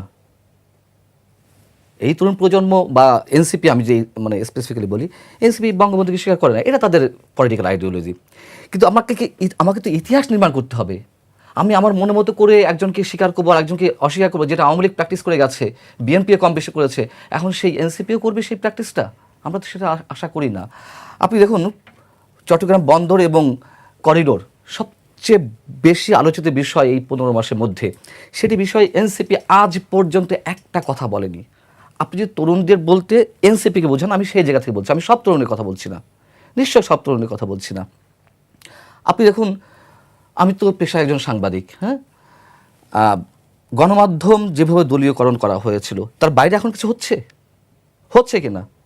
বরং আমার মতের বাইরে গেলে আমি সেই মততন্ত্র কায়েম করছি গণমাধ্যমের উপরে, যার অসংখ্য উদাহরণ আছে। এগুলো বলতে গেলে সেই চর্বিত চর্বণ হয়ে যাবে এবং সময় নষ্ট হবে। আপনি আমাদের দেশের সংস্কৃতির উপরে যে হামলা চলছে, কাওয়ালি আসর চলে, যেই তরুণরা উঠে এসেছে ঢাকা বিশ্ববিদ্যালয় থেকে, সেখানে কাওয়ালি চলে, কিন্তু আমার দেশের সংস্কৃতি বন্ধ হয়ে যায়। সত্যেন্দ্র একাডেমির শরৎ উৎসব বন্ধ করে দেওয়া হয়, সেখানে কাওয়ালি অনুষ্ঠান চলে। সেখানে বসে মোহাম্মদ আলী জিন্নাহকে কেউ যখন বলে যে বাংলাদেশে জাতির জনক ঘোষণা করতে হবে, কি লজ্জা, কেউ মানে তরুণদের কেউ প্রতিবাদ করে না। আমি তো বলছি মত দ্বিমত বহুমত থাকবে, কিন্তু আমার শেকড়ের জায়গাটা তো আমাকে স্পষ্ট করতে হবে। আপনি ফ্যাসিবাদের কথা বলে মানে মুক্তিযুদ্ধ বিরোধী শক্তিকে আপনি প্রশ্রয় দিচ্ছেন, আমি সেখানে হতাশ হই। সো এই যে বিষয়গুলো, চাঁদাবাজি, তাদের অনেকের বিরুদ্ধে, আমি বলছি না ঢালাওভাবে সবার বিরুদ্ধে চাঁদাবাজি অভিযোগ উঠেছে, কজনের বিরুদ্ধে অ্যাকশন নেওয়া হয়েছে। কোটার কথা বলছিলেন তুষার ভাই, হ্যাঁ, মানে তারা কোটার পক্ষে, মানে কোটার সম্বন্ধেও কিছু আমরা তাদেরকে মূল্যায়ন করতে পারছি না, আবার মেধার জায়গাটাও মূল্যায়ন করতে পারছি না। সব জায়গায় তো এখন কোটা। আমি তুষার ভাইয়ের সাথে বিনয়ের সঙ্গে একটু বিদ্যমান করব, বরং কোটা বিরোধী আন্দোলন থেকে যেই গণঅভ্যুত্থানের সৃষ্টি, এখন তো সব জায়গাতে কোটা। স্কুলে এই 24 আন্দোলনে যারা অংশগ্রহণ করেছে তাদের ভাই বোন বা ছেলে মেয়েদের কোটার ব্যবস্থা করা হবে। আপনার মন্ত্রণালয়, বিভিন্ন মন্ত্রণালয়, আপনার বিভিন্ন চাকরিতে এগুলো তো হচ্ছে। সো পরিবর্তনটা কোথায়? আপনি বলেন আমাকে পরিবর্তনটা কোথায়? এবং আওয়ামী লীগ 15.5 বছর ধরে একটা বৃহৎ রাজনৈতিক শক্তিকে বাইরে রেখে তার নিজের মতো করে ফরম্যাট করে ক্ষমতা থেকেছে। এখন আবার সেই আওয়ামী যে শক্তিটা বা তাদের যারা অনুসারী, তাদেরকে বাদ দিয়ে এখন আপনার নির্বাচন হবে। সেখানে তো তরুণদের আমরা কথা বলে দেখছি না। আমার কথা হচ্ছে যারা অপরাধী অবশ্যই তাদের বিচার হবে, অবশ্যই। একদিকে সরকারের পক্ষ থেকে বলা হচ্ছে, কোনো উপদেষ্টা বলছেন আওয়ামী লীগের নেতাকর্মীরা ভোট দিতে পারবেন। কাকে ভোট দেবে? তামাশার তো একটা লিমিট আছে। কাকে ভোট দেবে? আওয়ামী লীগ নেতাকর্মীরা কি দাঁড়িপাল্লা ভোট দিবে? ধানের শেষে ভোট দিবে? দিবে না তো। সেম ধানের শেষে যারা করে তারাও নৌকাকে ভোট দেবে না, যেগুলো রিজার্ভ ভোট। আচ্ছা, তো উল্টো কি হচ্ছে, আওয়ামী লীগ যারা করেন নিরীহ নিরপরাধ মানুষ, তাদেরকে ধরে ধরে জেলের মধ্যে ঢুকানো হচ্ছে। আগে দেওয়া হচ্ছে হত্যা মামলা গড়ে, এখন দেওয়া হচ্ছে সন্ত্রাস বিরোধী মামলা। আমি নিজে কথা বলতে চাই না, এটা নিয়ে অনেক কিছু হয়েছে মঞ্চে 71 অনুষ্ঠান নিয়ে, ওগুলো যাক। আপনি আমাকে বলেন তাহলে কোথায় আমি এই তরুণদের উপর আস্থা রাখবো? আমি এখনও রাখতে চাই। আমি আমার হতাশা অনেক বেশি বেড়ে গেছে। যদি আসলে তারা নতুন রাজনীতি শুরু করেছেন, নতুন রাজনৈতিক দল করেছে, হ্যাঁ ভুল ভ্রান্তি থাকবেই। 14 মাসে কি তারা হতাশা আপনাদের কাটিয়ে তুলতে পারবেন কিনা? এটা তো অনেক কম সময়, তাদেরকে তো একটু সময় দেওয়া উচিত। কম সময়, শুনেন, অভ্যুত্থানে হয়েছে কি, সামনের সারিতে যারা ছিল এই আন্দোলনের, তাদেরকে এদার মিসইউজ করা হয়েছে, অথবা তাদের কাউকে, আমি সবার কথা বলবো না, কাউকে হয়তো কোনো কিছু বিনিময়ে কিনে নেওয়া হয়েছে। তার কারণ এই অভ্যুত্থানের যে, আমি প্রথমে বললাম যে স্বপ্ন আমরা দেখতে চেয়েছিলাম, তা তো কিছুই হয়নি, একেবারে উল্টা। আপনি বৈষম্যহীন সমাজ বিনির্মাণের কথা বলেছিলেন, এখন তো সমাজের সব জায়গাতে বৈষম্য। আমি এগুলো বলতে গেলে অনেক সময় প্রয়োজন, আমি ডাটা দিয়ে বলবো, এক্সাম্পল দিয়ে বলবো। সো হতাশা ছাড়া আমি তো কোনো কিছু দেখতে পারছি না। এবং এই অভ্যুত্থানের মধ্য দিয়ে আমরা একটা গণতান্ত্রিকভাবে একটা নির্বাচন আশা করেছিলাম। এই তো এত সংস্কার। আচ্ছা, গণমাধ্যম কমিশন হলো, নারী কমিশন হলো, স্পর্শকাতর 2টি কমিশন, কই সেগুলো নিয়ে কোনো কথা হয়নি? এনসিপি কোনো কথা বলেনি। মানুষ যা বোঝে না সেইগুলো নিয়েই বেশি আলোচনা হয়েছে। এই যে পিআর, এই যে গণভোট, এই যে ইত্যাদি ইত্যাদি আর যা আছে, আপনি বলুন তো পুলিশের কোথায় সংস্কার হয়েছে? সংস্কার কি বলে কয়ে পুস্তক রচনা করে গ্রামাটিক্যালি সংস্কার করতে হবে? সংস্কার প্রতিনিয়ত প্র্যাকটিসের বিষয়। এখন বিষয় হচ্ছে পুলিশ আগে যা ছিল, প্র্যাকটিসটা যা ছিল, এখন তাই হচ্ছে। আগে পুলিশ নৌকাকে ভোট দিতে বলেছে, ড্রেস পরে, ইউনিফর্ম পরে, এখন সেই পুলিশ বলছে সেই ইউনিফর্ম পরে আওয়ামী লীগ দেখলে এ করব সে করব। কোনো জায়গায় কোনো পার্থক্য নেই। ধন্যবাদ আপনাকে। তুষার ভাই, একটু আসতে চাই যে অতীতে আওয়ামী লীগ যেভাবে প্রশাসন চালাতো, এখনও চেষ্টা করা হচ্ছে কিছু দল তাদের মতো করে প্রশাসন চালাতে। আর তাহলে নতুন ভাবে কি পেল বাংলাদেশ? একটা স্মৃতি মনে করিয়ে দিই। আপনার মনে আছে এই সরকার আসবার পরপরই, অন্তর্বর্তী সরকার আসবার পরপরই বেশ কিছু পেশাজীবী আন্দোলন শুরু করেছিলেন, এদের মধ্যে রিকশাওয়ালারাও ছিলেন। সেই সময় ফেসবুকে যাবেন, আপনি দেখবেন যে একাধিক তরুণ নেতা এবং নেতৃত্ব তখন বলেছেন এরা রিকশা লীগ। যিনি এই যে স্যালুট দিয়েছেন, উনি তখন কি ওই রিকশাওয়ালাদেরকে রিপ্রেজেন্ট করেছিলেন, রিকশা লীগকে, নাকি উনি তখন এই আন্দোলনের বাইরে ছিলেন? রিকশাওয়ালারা এই প্রশ্নটা করতে পারে, কিন্তু আমি রিকশা চালালে করতাম যে আমি যখন আন্দোলনে গিয়েছিলাম রিকশা লীগ বলা হয়েছে, তখন উনি কি স্যালুট দিয়েছিলেন কিনা। কেন বলছি জানেন? মানুষ এই ছোট ছোট জায়গাগুলিকে মনে রাখতে চায় না, কিন্তু রাজনীতি ছোট ছোট ঘটনা দিয়ে নির্মিত হয়। আপনি যখন দেখবেন, আমরা ছোটবেলায় বই পড়তাম, সেখানে আমাদের বইয়ের মধ্যে কি ছিল জানেন? জর্জ ওয়াশিংটন কত মহৎ ব্যক্তি। আপনার কি মনে হয় একটা স্বাধীন দেশের বইয়ের মধ্যে জর্জ ওয়াশিংটনের মহত্ব আমরা পড়তাম? আমাদের বহু জায়গা এইভাবে ইনফিলট্রেটেড। শিশু মনের মধ্যে ওয়াশিংটনের মহত্ব তৈরি করার চেষ্টা ছিল। উনি একটা জায়গাতে দেখলেন একটা কাঠে ভরা গাড়ি আটকে আছে, ওয়াশিংটন সাহেব সেটাকে ঠেলা দিলেন এবং ঠেলে সেটাকে তুলে দিলেন, ওয়াশিংটন গরিবের পাশে দাঁড়াতেন। আপনার কি মনে হয় এটা কেন ছিল? অথচ আমাদের শিল্পাচার্য জয়নুল আবেদিন উনি একটা চমৎকার ছবি এঁকেছেন না? সাধারণ মানুষ ধাক্কা দিয়ে একটা প্রাণীকে সাহায্য করছে, একটা গাড়ি, গরুর গাড়ি, সেটাকে ঠেলে তুলে দিচ্ছে। সেই ছবিটার কাহিনী আমাদের পড়ার বইয়ে আছে। সাধারণ মানুষের বীরত্ব, সাধারণ মানুষের পাশে দাঁড়ানোর কথা। ছোটবেলা আমরা ছবিটা দেখেছি, কিন্তু বইয়ের মধ্যে পড়েছে জর্জ ওয়াশিংটন মহৎ। এইভাবে আমাদের শিক্ষা ব্যবস্থাকে নানান সময়ে ব্যবহার করেছে দেশি শক্তি এবং বিদেশি শক্তি। ওয়াশিংটনের মহত্ব তখন কেন হতো জানেন? কারণ পাকিস্তান আমলে ওই সময়কার রাষ্ট্র আমেরিকার সঙ্গে যুক্ত ছিল, আমেরিকার ভালো মন্দের সাথে। এই জন্য সেই নেতাকে মহৎ করার চেষ্টা। আমি কেন বলছি? এই সরকার শিক্ষা ছাড়া আর সবকিছুতে কমিশন বানিয়েছে। এইবার আসেন, একটু যোগ করতে চাই। আপনি নিশ্চয়ই জানেন যে পাঠ্যপুস্তকে কিন্তু 7ই মার্চের ভাষণ যে বিষয়টিকে উঠিয়ে দিয়ে এখন দিনের ভোট রাতের এই বিষয়টি অন্তর্ভুক্ত করা হয়েছে বা হচ্ছে। হ্যাঁ, এটা যখন অন্তর্ভুক্ত হবে তখন কি হবে? দিনের ভোট যে রাতে করা যায়, কিছু মানুষ তো এটা শিখবে। এখন সে যদি বড় হয়ে চিন্তা করে যে আমি একটু রাতেই করি, রাতে তো করলে জিতা সহজ। তো আপনি কি করছেন? ওই যে পাটিগণিতে একসময় আমাদেরকে কতটুক চালে কতটুক কাঁকড় মেশালে শেখানো হইতো না? এটা না শিখে কিন্তু যদি বলতো কতটুক চালে কতটুকু ভিটামিন দিলে পরে পুষ্টি বাড়ে, তাহলে কিন্তু প্রবলেমটা হইতো না, কিন্তু কাঁকড় মেশাতে বলতো। এখন সেই ঘটনাটাই ঘটছে। দিনের ভোট রাতে দিলে কি হয়? আপনি আমাকে বলেন, এই যে অবস্থাটা, একটু আগে পান্না যেটা বললো যে কমিশন হয়েছে, সেই কমিশন নিয়ে কোনো খবর নাই।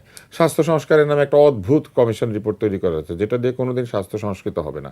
কিন্তু সারাক্ষণ তারা কিসে ব্যস্ত আছেন? ভবিষ্যতে ফ্যাসিবাদের আগমনকে ঠেকাবেন। ফ্যাসিবাদ কি আইন দিয়ে আসে? বা আইন করলে কি ফ্যাসিবাদ ঠেকানো যায়? স্পেনে ফ্যাসিবাদ এসেছিল, ইটালিতেই প্রথম ফ্যাসিস্ট, মানে শব্দটা আসলে ফ্যাসিস্ট না, শব্দটা হচ্ছে ফ্যাসিস্ট। তো যাই হোক, আমরা যেহেতু ফ্যাসিস্ট বলি দন্তস্ব দিয়ে বানান করার কারণে। তো এই ফ্যাসিস্টরা যে এসেছিল, এরা ইটালিতে এসেছিল কিভাবে, এরা স্পেনে কিভাবে এসেছিল, এই একনায়কতান্ত্রিক শাসন চিলিতে কিভাবে এসেছিল, তাই না? উরুগুয়েতে কিভাবে এসেছিল, ব্রাজিলে কিভাবে এসেছিল, দক্ষিণ আমেরিকার বিভিন্ন দেশে কিভাবে এসেছে, মধ্যপ্রাচ্যের বিভিন্ন দেশে কিভাবে এসেছে? আইন দুর্বল সেজন্য, সংবিধান নাই সেজন্য। ফ্যাসিজম তো আক্কাই করে না এগুলার। ভবিষ্যতে যে কোনো লোক ফ্যাসিস্ট হয়ে উঠতে পারে, শুধু তার পিছনে একটা বৃহৎ দলের সমর্থন থাকলে এবং সেই দল যদি তাকে একইভাবে দিয়ে দেয় যে আপনার যা খুশি করেন ভাইয়া, আপনার যা খুশি করেন আপা, আপনার যা খুশি করেন খালাম্মা, হয়ে যাবে। ফলে কোথায় এটা বদলাতে হবে জানেন? শিক্ষায়।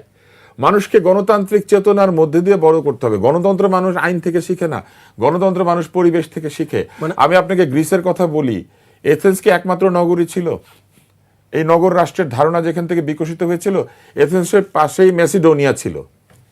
ম্যাসিডোনিয়াতে গণতন্ত্র বিকশিত হয় নাই। ম্যাসিডোনিয়া ছিল ফিলিপের শাসনে আলেকজান্ডারের বাপের, আর এথেন্সে ছিল গণতন্ত্র। কেন বলেন তো?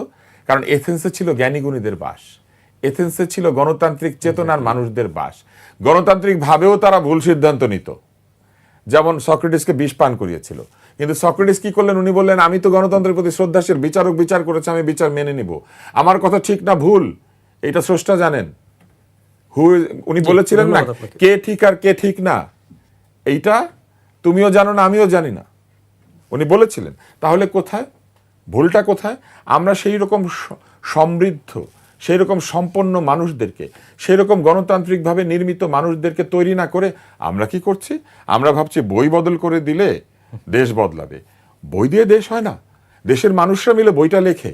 ফলে যতক্ষণ পর্যন্ত গণতান্ত্রিক মানুষেরা বইটা না লিখবে, যতক্ষণ পর্যন্ত গণতান্ত্রিক মানুষেরা সংসদে না যাবে, যতক্ষণ পর্যন্ত প্রশাসন গণতান্ত্রিক না হবে। কেন প্রশাসন গণতান্ত্রিক না? প্রশাসনের আইনে কোনো ভুল আছে? প্রজাতন্ত্রের কর্মচারী, সরকারের না। কিন্তু পদোন্নতি নির্ধারণ করে রাজনৈতিক সিদ্ধান্ত, পদোন্নতি নির্ধারণ করে ক্ষমতাবানরা। আপনি আমাকে একটা জিনিস বলেন তো, এই সরকার আসার পরে যাদেরকে পদায়ন করেছেন, যাদেরকে বিভিন্ন পদে নিয়ে এসেছেন, সেখানে মেধার যোগ্যতা দেখেছেন নাকি দলীয় আনুগত্য দেখেছেন? দলের সাথে কি সম্পর্ক ছিল সেইটা দেখেছেন?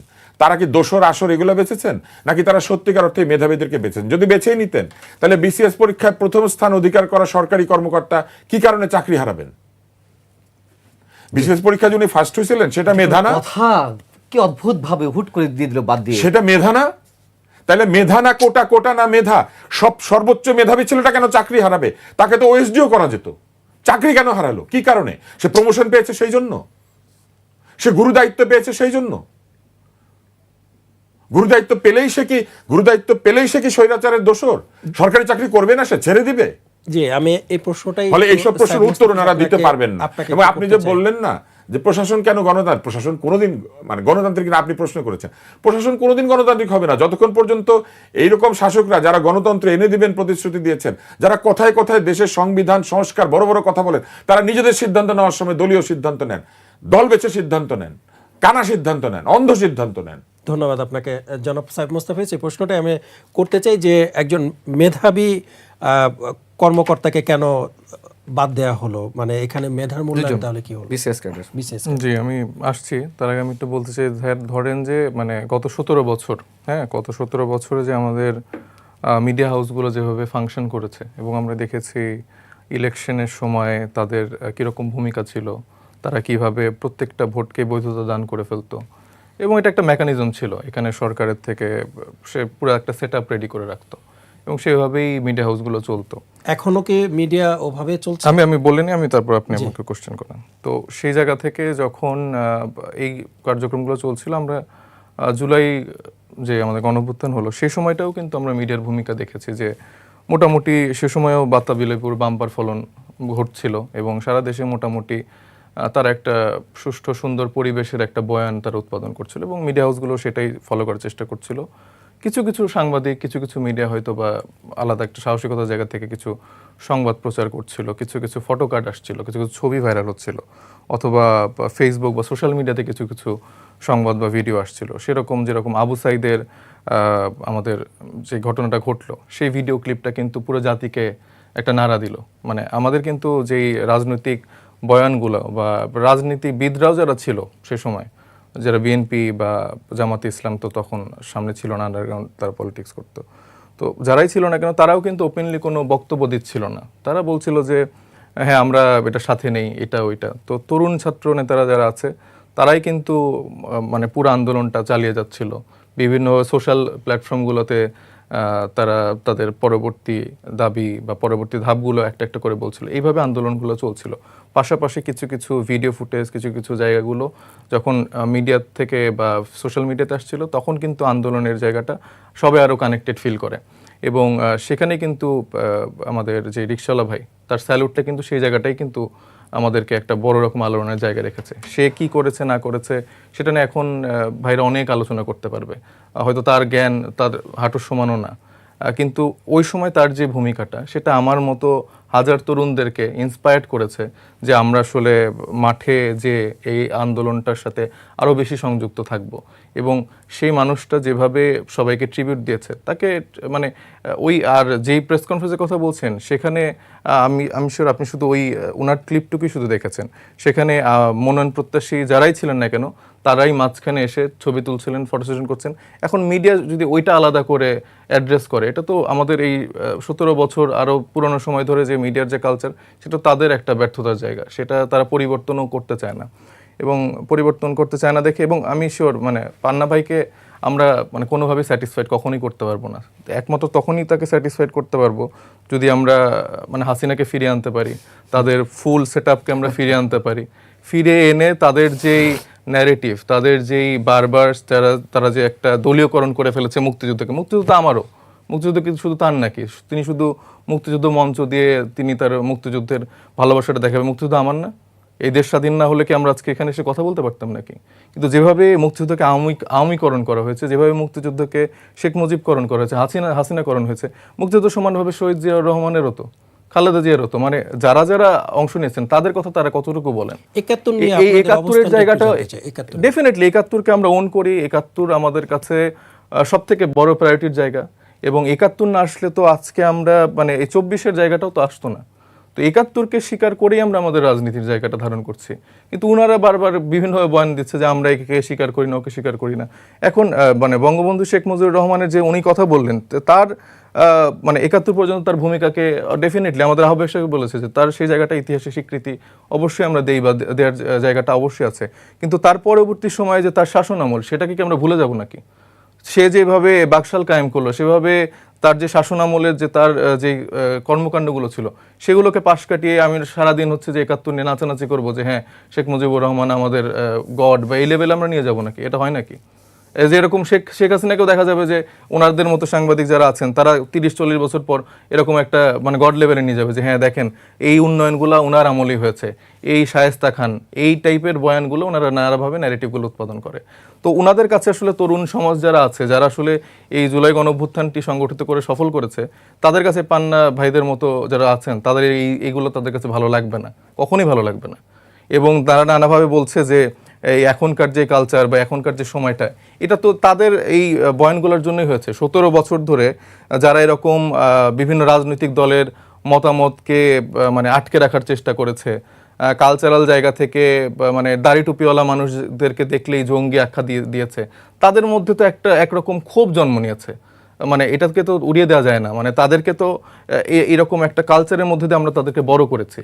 আমরা তাদের কোনো রকম কথা শুনতাম না, তাদেরকে আমরা একদম মানে সমাজের আর একটা গোষ্ঠী বানিয়ে ফেলেছি। আমার এই সোসাইটিতে তো সবার বসবাস, সবাইকে তো আমার অ্যাড্রেস করেই চলতে হবে। এখানে কি তারা আমার সোসাইটিতে বসবাস করে না? শুধু পান্না ভাই, তুষার ভাই আর আমরা তিনজনের মতো মানুষই কি সোসাইটিতে বসবাস করবে? গ্রামের একজন যে হাল চাষ করে, যে কৃষক, সে তার কোনো মতামত নেই, তার কোনো অপিনিয়ন নেই? আমরাই সব কিছু ডিসিশন মেকিং করে ফেলবো? আমরাই বারবার সব কিছু মানে সমাজে যেটা রাইট ন্যায় সেটা আমরাই ডিসিশন নিয়ে ফেলবো যে এটা এটা তো হয় না। এইভাবে তো একটা দেশ, একটা রাষ্ট্র কখনো চলতে পারে না।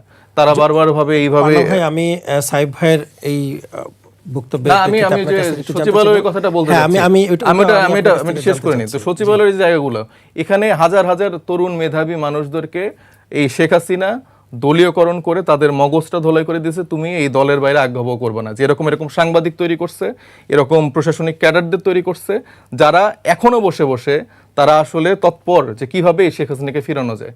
এরকম আপনি হাজার মানে ফার্স্ট ক্লাস মেধাবীদের আনেন না কেন? এরা যদি এরকম চিন্তা করে দেশের, এটা তো মানে দেশ বিরোধী শক্তি। এদেরকে তো আপনার সে যতই মেধাবী হোক না কেন, যতই ফার্স্ট ক্লাস ফার্স্ট পে আসুক না কেন, এর থেকে একজন রিক্সা চালক ভালো। জি, সম্প্রতি কিন্তু জামায়াতের একজন নেতা তিনিও কিন্তু বলেছেন যে প্রশাসন আমাদের হাতে থাকবে, পুলিশ আমাদের কথায় উঠবে বসবে, আমাদের কথায় গ্রেপ্তার করবে, মামলা করবে। তাহলে তো আমরা পুরনো সেই আমলেই ফিরে যাচ্ছি বা পুরনো সংস্কৃতিতেই ফিরে যাচ্ছি। পুরনো ফিরে মানে যেতে দিচ্ছে, মানে আমরা তো যেতে দিতে যাচ্ছি না। এখন আপনারা যদি সবাই মিলে দিতে চান সেটা তো একটা ডিফারেন্ট ব্যাপার। এখন জামাতে ইসলামী ডে 1 থেকেই তারা একটা প্রক্সি পলিটিক্স করার চেষ্টা করছে। সেখানে নানাভাবে তারা মানে একসময় বিএনপির উপরে ভর করে, একসময় জামাত এনসিপির উপরে ভর করে। তো এইভাবে তারা তাদের একটা প্রক্সি পলিটিক্স করার চেষ্টা করছে এবং নানাভাবে তারা 17 বছর ধরে, আমি যেটা বললাম যে 17 বছর ধরে তারা সিস্টেমেটিক জায়গা থেকে বিভিন্ন জায়গায় নীতিদের লোক কিন্তু তারা সেট করে ফেলেছিল। তো তাদেরকে নানাভাবে পদায়ন করা হয়েছে, বিএনপিরও পদায়ন করা হয়েছে। তো আমরা বারবার কিন্তু মানে এই যে পরিবর্তন, ওনাদের কাছে পরিবর্তন এগুলো কিছু যায় আসে না। তো আমরা বারবার বলতেছি যে আমাদের এই সংস্কারের জায়গাটা, এই জায়গাটাই দরকার যে প্রশাসন হবে দলীয় মুক্ত। আসলেই মেধার ভিত্তিতে তাকে নিয়োগ দিতে হবে। কিন্তু তার যদি পরিচয় হয় যে তার বাসায় হচ্ছে শেখ হাসিনা, শেখ মুজিবের ছবি টানানো আছে কিনা, এইভাবে যদি ভেরিফিকেশনগুলো করে তাকে হচ্ছে যে ফার্স্ট বানানো হয় বা আপনার এই জায়গায় মেধার ভিত্তিটা এই পরিচয় হয়, তাইলে তো হবে না। এইখানে মানে এনসিপিও জানি কেউ না করে, এখানে বিএনপি, জামাত, আওয়ামী লীগ এই দলীয় পরিচয় জানি কারণ আছে। মেধাবীরা তাহলে কি রাজনীতিতে আসতে পারবেন না? মানে হ্যাঁ, তাহলে সে রাজনীতি করুক, সে রাজনীতি করুক। এখন একজন আপনি বলতে পারেন যে একজন আমলা, তার তো ভোটাধিকার আছে, সে তো নিশ্চয়ই কোনো জায়গায় ভোট দিবে, সেটা ডেফিনেটলি তার রাইট আছে। কিন্তু তাই বলে তো সে সেই দলকে পারপাস সার্ভ করবে না। সে নিশ্চয়ই রাতের ভোট দিনে করার মতো বা দিনের ভোট রাতে করার মতো জায়গাতে তাকে তো সাপোর্ট করবে না। বা ভোট কেন্দ্রগুলো দখল করে আপাকে বুঝিয়ে দেওয়া বা নতুন কোনো ভাইকে বুঝিয়ে দেওয়া, এটা তো তার দায়িত্ব না।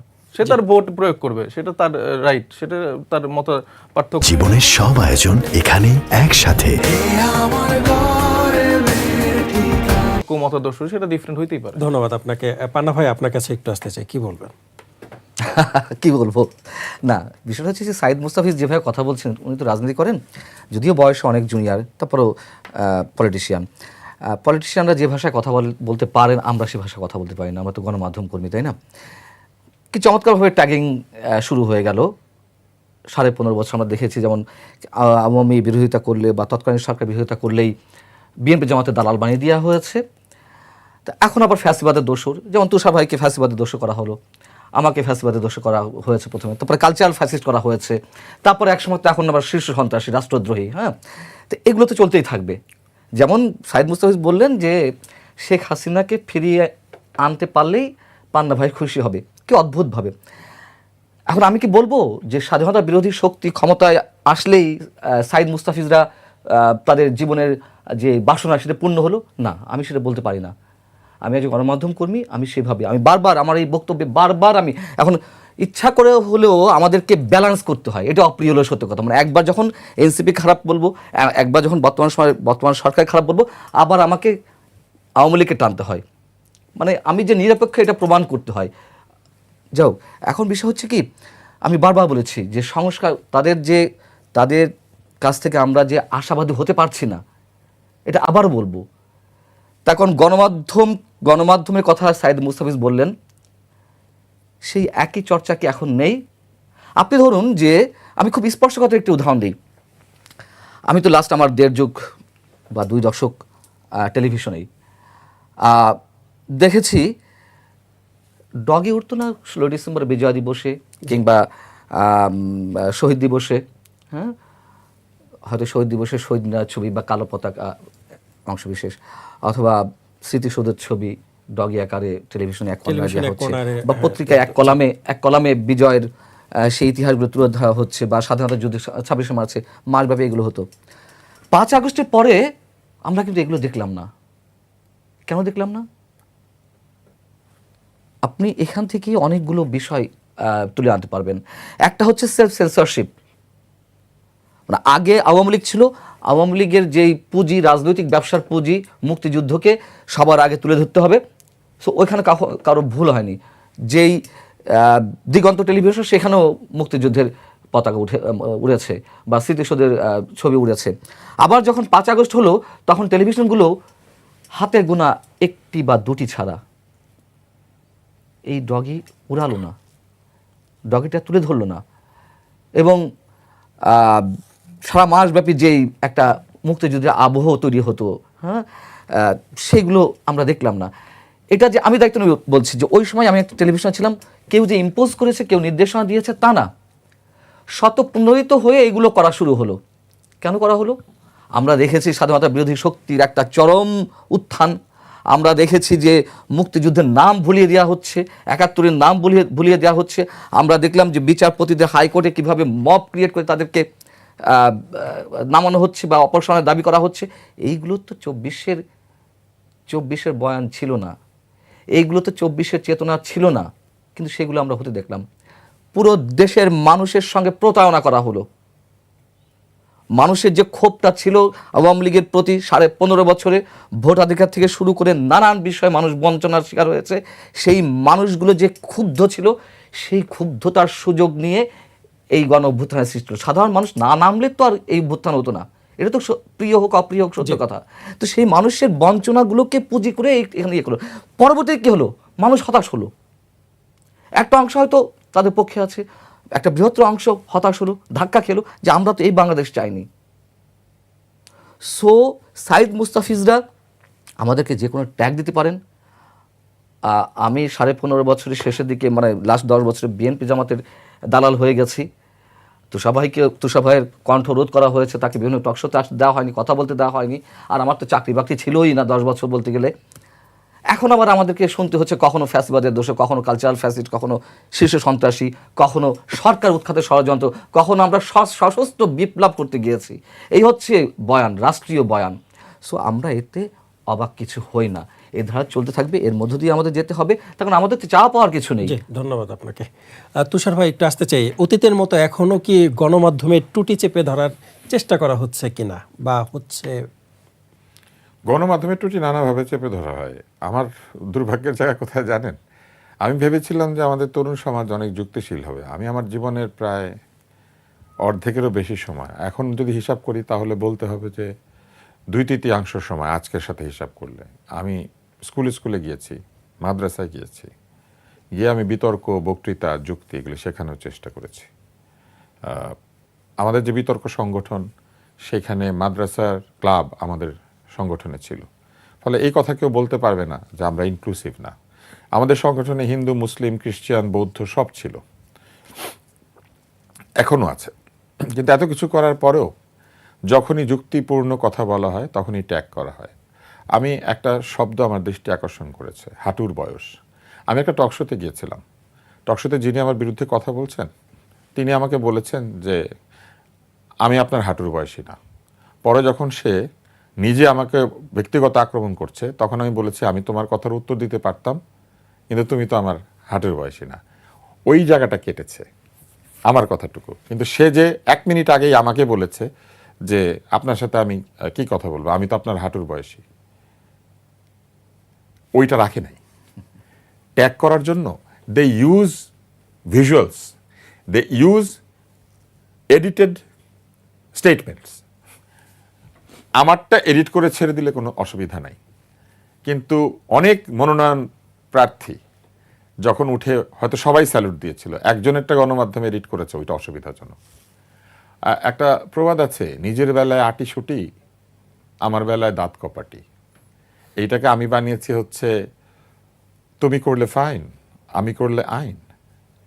তো আমাদেরটাকে কেটে 14 রকম করে আমাদেরকে দোষর বানানো হবে, ট্যাগিং করা হবে, কারণ যুক্তিতে পরাস্ত হচ্ছেন। আসেন আমরা যুক্তিশীল সমাজ তৈরি করি। আমার যদি যুক্তি দেওয়ার মেধা থাকে আপনারও আছে, আসেন আমরা দুইজন যুক্তি দেই, মানুষকে বেছে নিতে দেন কার যুক্তি ভালো কার যুক্তি ভালো না। এইবার আসেন, লোকে যখন যুক্তিতে পরাজিত হয় তখন আমাকে কি বলে জানেন? তখন আমি বলে আপনি তো ডিবেটার, তো আপনি হামজার সাথে ফুটবল খেলবেন, তারপর আপনি হেরে গেলে বলবেন যে হামজা আপনি তো ফুটবলার, আপনারা গোল দিতে পারি নাই, তাই না? এবার আসেন, অযৌক্তিক কথাগুলা কোথায় যায়? আমি যে জায়গায় দাঁড়িয়ে 19 জুলাই 2024 বক্তৃতা দিয়েছি, সেই একই জায়গায় আমার ছবি লাগিয়ে বলা হয়েছে আমি দোষর। 19 তারিখ কোথায় ছিল আব্বারা? আব্বাই বললাম। 19 তারিখ কোথায় ছিল আম্মুরা? আমার থেকে এই 10 ফিট দূরে দাঁড়িয়ে লাঠি হাতে সশস্ত্র ব্যক্তিরা আমাদেরকে ভয় দেখিয়েছে, আমি সেখানে দাঁড়িয়ে বক্তৃতা দিয়েছি। আমি বক্তৃতা দেওয়ার পর আজকের আইন উপদেষ্টা আসিফ নজরুল সেখানে এসে বক্তৃতা দিয়েছেন। আমরা কাদের জন্য দাঁড়িয়েছিলাম? আমরা আমাদের সন্তানদের বুকে গুলি চলছে সেই জন্য দাঁড়িয়েছিলাম। আমাদের তরুণ প্রজন্মকে নির্যাতন করা হচ্ছে সেই জন্য দাঁড়িয়েছিলাম। আমরা দাঁড়িয়েছিলাম আমাদের ছেলে মেয়েরা যাতে ভোট দিতে পারে সেই জন্য দাঁড়িয়েছিলাম। আমরা কি এই জন্য দাঁড়িয়েছিলাম যে আমরাও আন্দোলনের অংশ, কিংবা আমরাও সেই গণতন্ত্র চাওয়ার পরে কেবলমাত্র আমাদের কথা পছন্দ হবে না সেই জন্য আমাদের গায়ে মিথ্যা ট্যাগিং লাগিয়ে দেওয়া হবে? এই ট্যাগিংয়ের রাজনীতি তোমরা বন্ধ করতে পারবে না, আর তোমরা বলবে অতীতে খারাপ হয়েছে আমরা ভালো করছি। ট্যাগ বদল হইলে কি রাজনীতির প্রসেসটা ঠিক হয়ে যায়? আমি আরেকটা কথা মনে করিয়ে দিই, 18 নির্বাচনের দিন রাত্রেবেলা আমি যেই টকশোর উপস্থাপক, আমার টকশোতে উপস্থিত হয়ে আনিস আলমগীর বলেছেন এই নির্বাচন প্রশ্নবিদ্ধ, এই নির্বাচন হয় নাই, এই নির্বাচনে কারচুপি হয়েছে। কয়টা গণমাধ্যম এটা করতে পেরেছিল? কয়টা গণমাধ্যমের সিও টকশোতে সোহাগকে প্রশ্ন করতে পেরেছিল যে হেলমেটওয়ালারা কারা? যখন আন্দোলন চলছে কোটার, কয়জন সেলিব্রিটি গিয়ে তাদের সঙ্গে গিয়ে রাস্তায় দাঁড়িয়েছিল? ছবি তুলি নাই দেখে? ভ্যাট আন্দোলনের সময় আমি ছবি তুলি নাই দেখে? সাথে ক্যামেরাম্যান নিয়ে যাই নাই? রোল ক্যামেরা অ্যাকশন বলি নাই দেখে? আমি পুলিশের জামা খামচে ধরবো ওই সময় ছবি উঠে নাই দেখে? আমি খামচায় ধরা বিশ্বাস করি না। আমরা কেউ খামচে ধরার রাজনীতিতে বিশ্বাস করি না। আমরা কেউ গালিগালাজের রাজনীতিতে বিশ্বাস করি না। হাঁটু যদি খারাপ শব্দ হয়ে থাকে, তালব্যস্বরের পরে আকার দিয়ে, মা শব্দের পরে উকার দিয়ে, এগুলা কি শব্দ? এগুলা নেগেটিভ না পজিটিভ? এই শব্দ শোনার জন্য আমরা বাংলাদেশ তৈরি করেছি। যে বাংলাদেশের বাংলা ভাষার জন্য বাংলাদেশের নাগরিকেরা, স্বাধীন রাষ্ট্র নাই, একটা পরাধীন দেশের মধ্যে ভাষার জন্য প্রাণ দিয়েছে, সেই দেশে দাঁড়িয়ে আমাদেরকে শুনতে হবে এইটা ওইটা লাল করে দাও? হ্যাঁ, যদি এটাই হয়ে থাকে তাহলে এর বিরুদ্ধে আমি কথা বলবো। কেন বলবো? কারণ সারা জীবন আমি ছেলে মেয়েদেরকে গিয়ে উচ্চারণ শেখানোর চেষ্টা করেছি, ভাষা শেখানোর চেষ্টা করেছি, তর্ক শেখানোর চেষ্টা করেছি। আমি নিজে খারাপ লোক হতে পারি, কিন্তু একটা খারাপ মানুষ, একটা অন্যায়কারী মানুষও জীবনে 2-1টা ভালো কাজ করে। আমি হতে পারি আমি ভালো না, কিন্তু আমি ভালোর কথা বলেছি। আমরা যারা ভালোর কথা বলেছি সেইটার জন্য যদি আমাদেরকে ট্যাগিং করা হয়, করেন ট্যাগ। আমি এখনো বলবো, বাংলা ভাষার জন্য যে জাতি প্রাণ দিয়েছে, যে জাতি একটা পতাকার জন্য, একটা স্বাধীনতার জন্য, নিজের ভোট দেওয়ার জন্য প্রাণ দিয়েছে, সেই জাতি এই ভাষায় কথা বলবে, আমি এটা মানবো না। করেন ট্যাগ, বলেন আমি দোষর, ঝোলান আমাকে ফাঁসিতে। যে আমার হাঁটুর বয়স তাকে আমি হাঁটুর বয়স বলতে পারবো না, কিন্তু আমি তার বাপের বয়সে আমাকে গালি দিতে পারবে? এটা কোন বাংলাদেশ?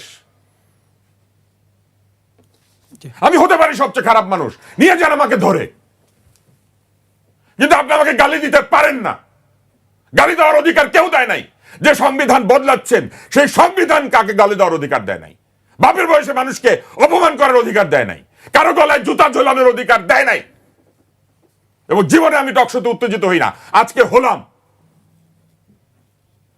এবং আমি ইচ্ছাকৃতভাবে হলাম। ধন্যবাদ আপনাকে। সাহেব মোস্তাফিজ, একটু আসতে চাই যে ট্যাগিং এর রাজনীতি থেকে আমরা কবে বের হতে পারবো আসলে? এটা তো আসলে আমাদের একটা কালচারাল জায়গা তৈরি হয়ে গেছে, এবং ট্যাগিংয়ের রাজনীতি না, ধরেন সত্যটা সত্য অনেক সময় ট্যাগ মনে হতে পারে। ধরেন আমি যেটা সেটা আমাকে বললে সেটা খারাপ লাগতেই পারে, এটা ট্যাগ সবসময় যে ট্যাগ তা কিন্তু না। এবং বাংলাদেশের যে রাজনৈতিক প্রেক্ষাপট, সেই জায়গা দীর্ঘদিন ধরে আমরা দেখে আসছি যে একরকম রাজনৈতিক কালচার, একরকম রাজনৈতিক ন্যারেটিভ আওয়ামী লীগ সরকার থেকে তাদের বিভিন্ন পৃষ্ঠপোষকতায় যারা ছিলেন তারা দিয়ে এসছেন, এবং অনেকে এখনও আছেন, তারা এখনও দিচ্ছেন। তো সেই জায়গা থেকে ট্যাগিংয়ের জায়গাটা আসলে আমার মনে হয় যে জনগণ এখানে বিচার করাটার জায়গা রাখবে। যে কারণ আওয়ামী লীগ সময়ে তো আসলে জনগণের আদালতে, জনগণের সময়, আমি বলি আওয়ামী লীগের সময় তো আসলে এরকম অনেক ট্যাগ অনেককে দেওয়া হতো, জনগণ তো সব বিশ্বাস করতো না। তো আমি যদি আমার কর্মফলের জন্য রাইট থাকি, আমি যদি আমার কর্মফলের দ্বারা মানুষের পরিবর্তনের জন্যই চেষ্টা করে থাকি, আমাকে যদি আপনি চোরও ডাকেন, মানুষ তো সেটা বিশ্বাস করবে না। আপনি চোর ডাকলে কি আমি চোর হয়ে যাব? আপনি আমাকে ফ্যাসিস্টদের দালাল বললে কি আমি ফ্যাসিস্টদের দালাল হয়ে যাব? আপনি আমাকে ডাকাত বললে কি আমি ডাকাত হয়ে যাব? আবার আপনি আমাকে ভালো বললে কি আমি ভালো হয়ে যাব? আপনি আমাকে ডাকাত বলে ডাকাটা আপনি আমাকে ডেকে নাম দিয়ে, হয়তো আপনি আমাকে ডেকে নাম দিয়ে তো আমাকে সেই পদ বা সেই জায়গাটা তো জাস্টিফাইড করতে পারবেন না। অ্যাকচুয়ালি আমার কর্মটা কি, আমি আসলে কি করছি, বা আমার কথাটা কি রকম যাচ্ছে, সেটা দিয়ে তো মানুষ আমাকে বিচার করবে। আমরা এখন মোটামুটি সবাই জনপরিসরে, হয়তো কেউ সাংবাদিক, আমরা কেউ রাজনীতিবিদ, বা কেউ সিভিল সোসাইটির বডি হিসেবে আমরা কথা বলছি, যার যার জায়গা থেকে, পাবলিক স্পিকিংয়ের জায়গা থেকে, বা জনগণ আমাদেরকে জাজ করছে। জনগণ এখন অনেক স্মার্ট, তারা সোশ্যাল মিডিয়ায়, মানে হ্যাঁ হয়তো বা হ্যাঁ অনেক ক্ষেত্রে এরকম হয় যে ছোট ছোট জাস্ট ক্লিপটুকু অনেক সময় কেটে দেওয়া হয়, কিন্তু একটা বড় অংশ কিন্তু পুরো জায়গাটা দেখে তারা বিচার করে। হ্যাঁ, আমাদের মধ্যে এরকম অনেক শ্রেণী বৈষম্যের জায়গায় কিছু শ্রেণী আছে যারা আসলে ওই ছোট্ট কথাটুকু কেন্দ্র করে অনেক উত্তেজনা ছড়ায়, অনেক রকম নেগেটিভ কথাবার্তা বলে। কিন্তু আমার কাছে মনে হয় যে আমাদের মধ্যে এখন সেরকম একটা বড় অডিয়েন্স গ্রো করেছে যারা আসলে দেখে শুনে, তারা আমি শিওর যে আমাদের এই টক শোটা দেখেও তারা জাজ করতে পারবে যে আসলে কার কীরকম ইন্টেনশন, কে কীভাবে কথা বলছে, মানে এখানে আদৌ কি আমরা কাউকে গালিগালাজ করছে কিনা। তো এখানে তো ক্লিয়ার, এখানে খুব সুন্দরভাবে আমরা আমাদের ওপিনিয়নগুলো জানাচ্ছি। আমি হয়তো বা শেখ হাসিনার আইডিওলজি ধারণ করি, সে জায়গা থেকে সে জায়গাটা বলছে একজন, তো সেটা সে বলতেই পারে। তো এখন সেটা তার রাইট আছে, সেটা তো আমরা কেউ তো প্রশ্নবিদ্ধ করছি না। কিন্তু তার যদি তরুণদেরকে নিয়ে অনেক হতাশা থাকে, কেন হতাশা সেটা সে ক্লিয়ার করতে পারে না, বারবার সেই স্বাধীনতা বিরোধী শক্তির সাথে ট্যাগ দিয়ে দিচ্ছে। তো উনি করলাম উত্তর দিন না। না, আপনি এনসিপির সাথে কিভাবে উত্তর দিন না। পোর্ট নিয়ে করিডোর নিয়ে কোনো কথা বলেছেন? আপনি কিভাবে স্বাধীনতা বিরোধী ট্যাগ দিয়ে দিলেন? হ্যাঁ, আমরা দেখেছি। আপনি এটা বলেন। আপনারা গিয়ে তো জামাত শিবিরের মঞ্চে গিয়ে তো তাদের রাজনীতির প্রশংসা করেছেন, আপনাদের নেতা করেছে। আপনারা সবকিছুতে জামাত শিবিরকে টেনে নিয়ে এসে একসাথে কথা বলছেন মঞ্চে। জামাত শিবিরের যে রাজনীতির জায়গা, দাঁড়ান, জামাত শিবিরের যে রাজনীতির জায়গা, জামাত শিবিরকে বাংলাদেশে স্বাধীনতার পরে কারা এনেছে? আমি সেই বিতর্কে যাব না। মানে সে তো এক্সিস্টিং একটা দল, আপনি তো এক্সিস্টিং দল। ফ্যাসিবাদ বিরোধী আমলের সময়ে তারা যুদ্ধ করেছে, লড়াই করেছে, তো তাকে আপনি একদম মানে অস্বীকার করে ফেলে দিবেন কেন? না না, আমি তো সেটা তাকে আমরা বারবার বলছি, এই দলটিকে মুক্তিযুদ্ধ প্রসঙ্গে আপনি একবার ফ্যাসিবাদের বিচার চাচ্ছেন, অবশ্যই চান, আমরাও চাই। কিন্তু আমরাও চাই যুদ্ধাপরাধের বিচার চেয়েছেন। হ্যাঁ, চাবো না কেন? কোথায় চেয়েছেন? আপনি যে নাসিরউদ্দিন পাটোয়ারের কথা বললেন, এই যে একদিন আগে, এর আগে আমরা তো ডে 1 থেকে বলছি যে জামাতকে অবশ্যই তাদের রিপ্লেস করার, জামাতকে অবশ্যই তাদের ৭১কে ক্লিয়ার করে আসতে হবে। মুক্তিযুদ্ধের স্মৃতি চিহ্নগুলো যে নিদর্শনগুলো যে ভেঙে ফেলা হলো, একটা প্রতিবাদ করা হয়েছে। কে প্রতিবাদ করে না? কে বলছে করে নেই? দেখান তো আমাকে। আমাদের চ্যালেঞ্জ নিয়ে বললাম, হ্যাঁ, কোথাও আমাদের থেকে করেননি আমরা কোথাও। অবশ্যই আমি করেছি। চ্যালেঞ্জ নিয়ে বলছি ভাই আমি চ্যালেঞ্জ করে বলছি। আপনি জানার আপনার মানে আপনি ভুল বলুন, আছে, আপনি ভাই। বলুন, কিন্তু এগুলো বলুন, নিয়ে আমরা ফেলা অবশ্যই হচ্ছে। প্রতিবাদ আপনি বলুন। করেছি, কেন করব না? হ্যাঁ? আপনার কি আমাদেরকে মনে হচ্ছে 32 নম্বর কি আওয়ামী লীগের সম্পত্তি ছিল? 32 কার সম্পত্তি? 32 কিসের সম্পত্তি? এখানে কি ইতিহাসের সম্পত্তি, এখানে কি এনসিপি ভেঙেছে? মুক্তিযুদ্ধের সম্পত্তি। এখানে কি এনসিপি ভেঙেছে? আমি যদি বলি হ্যাঁ, কিভাবে বলেন? হাসান আব্দুল্লাহ ওই দিন 5ই ফেব্রুয়ারি স্ট্যাটাস দিল ফ্যাসিবাদের আতুর ঘর গুড়িয়ে দেওয়া হবে। আপনাদের ছাত্র উপদেষ্টা 2 প্রতিনিধি আসিফ আচ্ছা, মাহমুদ সাজিব ভুইয়া 32 নম্বর কিসের সিম্বল বলেন? আমাদের মুক্তিযুদ্ধের স্মৃতি সিম্বল। কিভাবে? কিভাবে মানে? আমাদের মুক্তিযুদ্ধ পরিচালিত হয়েছে ওই শেখ মুজিবের ভবন বাসা থেকে। কিভাবে মুক্তিযুদ্ধের শেখ সিম্বল হলো? মুজিবের বাসা ওইখান থেকে হয়েছে তো। কিভাবে ওইখান থেকে ওইখান থেকে তো পরিচালিত সারা দেশের হয়েছে, বাংলাদেশের মানুষ মুক্তিযুদ্ধ কোত্থেকে করলো, হয়েছে? শহীদ প্রেসিডেন্ট জিয়া রহমান কি কোত্থেকে 32 নম্বর বাসায় বসে বসে স্বাধীনতা আর ঘোষণা দিল? শুনুন, এইসব তর্ক আপনার সাথে আমি করব না। আপনাদের কাছে আপনি যদি বলেন আপনি ট্যাগ দিয়ে 32 নম্বর দিয়েছেন। আতুর ঘর, আহা, এবং এই জায়গাটাকে আপনারা এমন ভাবে সিম্বলাইজ করেছেন। অবশ্যই। শুনেন, এই জায়গাটাকে আপনারা এমন ভাবে সিম্বল, এই দায়ভার তো আপনাদের, বুঝছেন? আচ্ছা বলতে পারেন, বলতে এই পারেন। দায়ভার না, শুনুন, আপনার, আপনি- আপনাদের আমি- নেতার, শেখ আচ্ছা, আমি হাসিনা, তা- ওনাদের। আমি বলি আসলে, কেন এটা শুনুন, হয়েছে? আমি আপনার সাথে তর্কে যাব না, আমার তর্কে যাওয়াটা আপনি মানায় তর্ক না। যায়েন না, আপনি হ্যাঁ, পরে বলুন। আপনি বলুন, সমস্যা নেই। এই জায়গাটা, এই 32 নম্বরের জায়গাটা তারা যেভাবে আসলে মানে ধারণ করে রাখছিল এবং যেভাবে আসলে মানে সবকিছুর ঊর্ধ্বে রেখে দিছিল, এটা মানুষের একটা তো ক্ষোভের জায়গা তৈরি হয়েছে। 17 বছর ধরে হাসিনা যেই পরিমাণ পাপ, যে পরিমাণ অন্যায় করছে, যে পরিমাণ মানুষকে আপনি কিন্তু গুম খুন কথা থেকে করছে। divert হয়ে গেলেন। না না, আমি আপনি বললেন বলছি যে কে দিয়েছে, আমি এনসিপি ভেঙেছে কেন? আমি কিন্তু কোর্ট আচ্ছা, আমি কথা বলছি। উস্কানি দিয়েছে, কে কে বলেছে ফেসবুক স্ট্যাটাসে, আপনি সেখান থেকে ঘুরে এখন পরে কি আসলেন, ও এটা তো ফ্যাসিবাদের দোষ, মানে আতুর ঘর। না, এইসব তর্কে আমি যেতে চাই না। এনসিপি তখন গঠনও হয়নি ভাই। হ্যাঁ, এনসিপি গঠন আপনি না হোক, NCP কে আপনার NCP এনসিপি নিয়ে নেতা ইয়ে দিয়েছে করছেন। তো এখন কোনো আমি বলি কোন ইন্ডিভিজুয়াল যদি এখন সেটা বলে, সেটা পুরো আপনি এনসিপির দায় দিতে পারেন না। আর এনসিপির তখন কোনো রাজনৈতিক দল হয়নি। আচ্ছা, ঠিক আগে আমি আছে। বলে নেই, ঠিক এখন আছে। 17 বছর ধরে যেই মানুষটা এত পাপ কাজ করলো, এত গুম খুন করলো, আপনি এত তার বিচার করুন। এত পরিবারকে, আপত্তি নেই তো। ভাই সবকিছু কি আপনি বিচার দিয়ে ইয়ে করতে পারবেন? আহা। এত মানুষের আপনার তা বলে আপনার ফ্যামিলির কেউ মারা গেছে, আপনি মুক্তিযুদ্ধের আপনার স্তম্ভগুলো সব নিদর্শনগুলো ভেঙে ফেলবেন। মুক্তিযুদ্ধের স্তম্ভ এটা না, 32 নম্বর মুক্তিযুদ্ধের কোনো স্তম্ভ না। ওটা কি? এটা হচ্ছে যে ফ্যাসিবাদের একটা কারখানা। যাই হোক, আপনার সাথে আমার তর্কে যাওয়াটা বোধহয় মানায় না, আমি যাব না, যেতে চাই না। সেটাই আমারও মানে না। মানে এখন শুনেন, এখন 17 বছর ধরে যে মানুষগুলার ফ্যামিলির সন্তানদের মারা হয়েছে, যে মানুষ এই যে শাপলার মতো ঘটনা হয়েছে, পিলখানার মতো ঘটনা হয়েছে, এই মানুষগুলোর তো একটা পুঞ্জীভূত ক্ষোভ রয়ে গেছে। শেখ হাসিনা তো পালাই গেছে, এই ক্ষোভের জায়গাটা তারা প্রকাশ কোথায় করবে? আপনি তো সবকিছু এইভাবে আপনি আটকে রাখতে পারবেন না। সবকিছু আপনি সংবিধান দিয়ে, সবকিছু আপনি আইন দিয়ে, সবকিছু আপনি মানে আপনার মানে সিস্টেমেটিক জায়গা থেকে তো সবকিছু আপনি চিন্তাও করতে পারবেন না।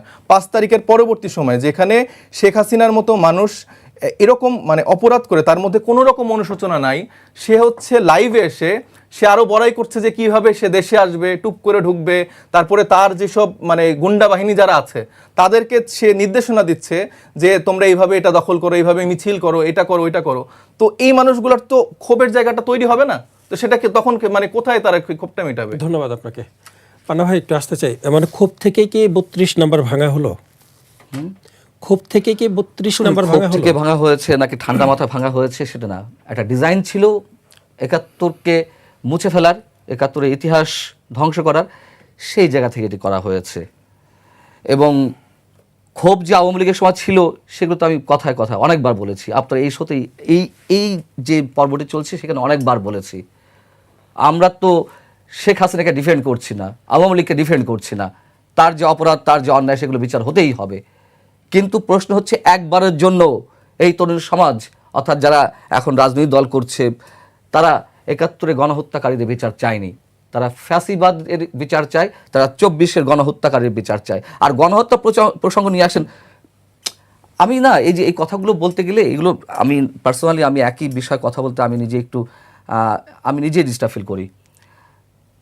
1400 মানুষ হত্যাকাণ্ডের কথা বলা হলো, এই 1400 মানুষ কতদিন ধরে হয়েছে? এই সেদিনও এই মানে একটা ফর্মাল বেঞ্চে আমাদের একজন শীর্ষ আইনজীবী, রাষ্ট্রপক্ষের শীর্ষ আইনজীবী, তিনি বলছেন 1400 মানুষ 5 আগস্ট পর্যন্ত হত্যাকাণ্ডের শিকার হয়েছে। জাতিসংঘের মানবাধিকার বিষয়ক হাই কমিশন, তারা, আবার বলছি, তারা সেপ্টেম্বর পর্যন্ত তদন্ত করতে চেয়েছিল, সরকারের আপত্তির মুখে তারা 15 আগস্ট পর্যন্ত করলো। 24-এর 15 আগস্ট, 24-এর 15 আগস্ট তারা একটা পরিসংখ্যান দিল যে 1400 মানুষকে হত্যা করা হয়েছে। 5 আগস্টের পর কি আওয়ামী লীগ ছিল?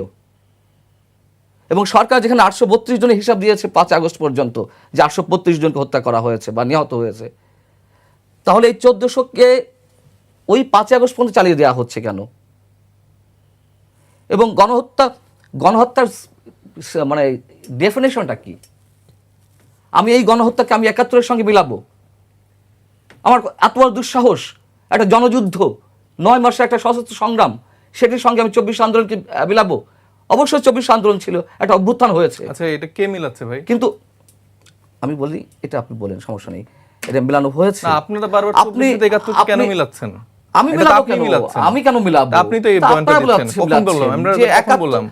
71-এর সাথে আমরা, আমি এটা তো আপনি এখন বলেন, নিজে এর অন আগে লাইভ তো আমি বলেছেন, ক্লিয়ার এর আগে করেছি যে 71-এর সাথে তো আমি কখনো 24-এর কেউ কম্পেয়ার করিনি। এটা এখন বলছেন। এটা আপনারা বলছেন ভাই, আপনি না, আমরা বলছেন কেন বলবো? স্পেসিফিক্যালি। আপনাদের অসংখ্য বক্তব্য বিবৃতি আছে। কোথায় আপনাকে সেগুলো- দেখান যে 71-এর সাথে আমরা 24 অবশ্যই দেখাবো, দেখান, বলেন। অবশ্যই দেখাবো। কোথায় আমাকে সময় এরকম দেন। আমি ভুলভাল মিথ্যা কথা কেন আমাকে- প্রচার করেন? না, না, আপনি তো মিথ্যা সাংবাদিকতার এই যে যে ট্যাগ দিচ্ছেন না, পরিচয়টা। আমি সব কথা খালি ট্যাগ ট্যাগ তাদের সাথে করেন কথা বলছি ভাই। না। আপনারা সত্যটা বলেন। আপনি অনেক ধরনের কথা অপশব্দ বলে use বারবার করেছেন। খালি ট্যাগ ট্যাগ আপনি অনেক ধরনের অপশব্দ, আপনাকে আমি পার্সোনালি অ্যাটাক করিনি।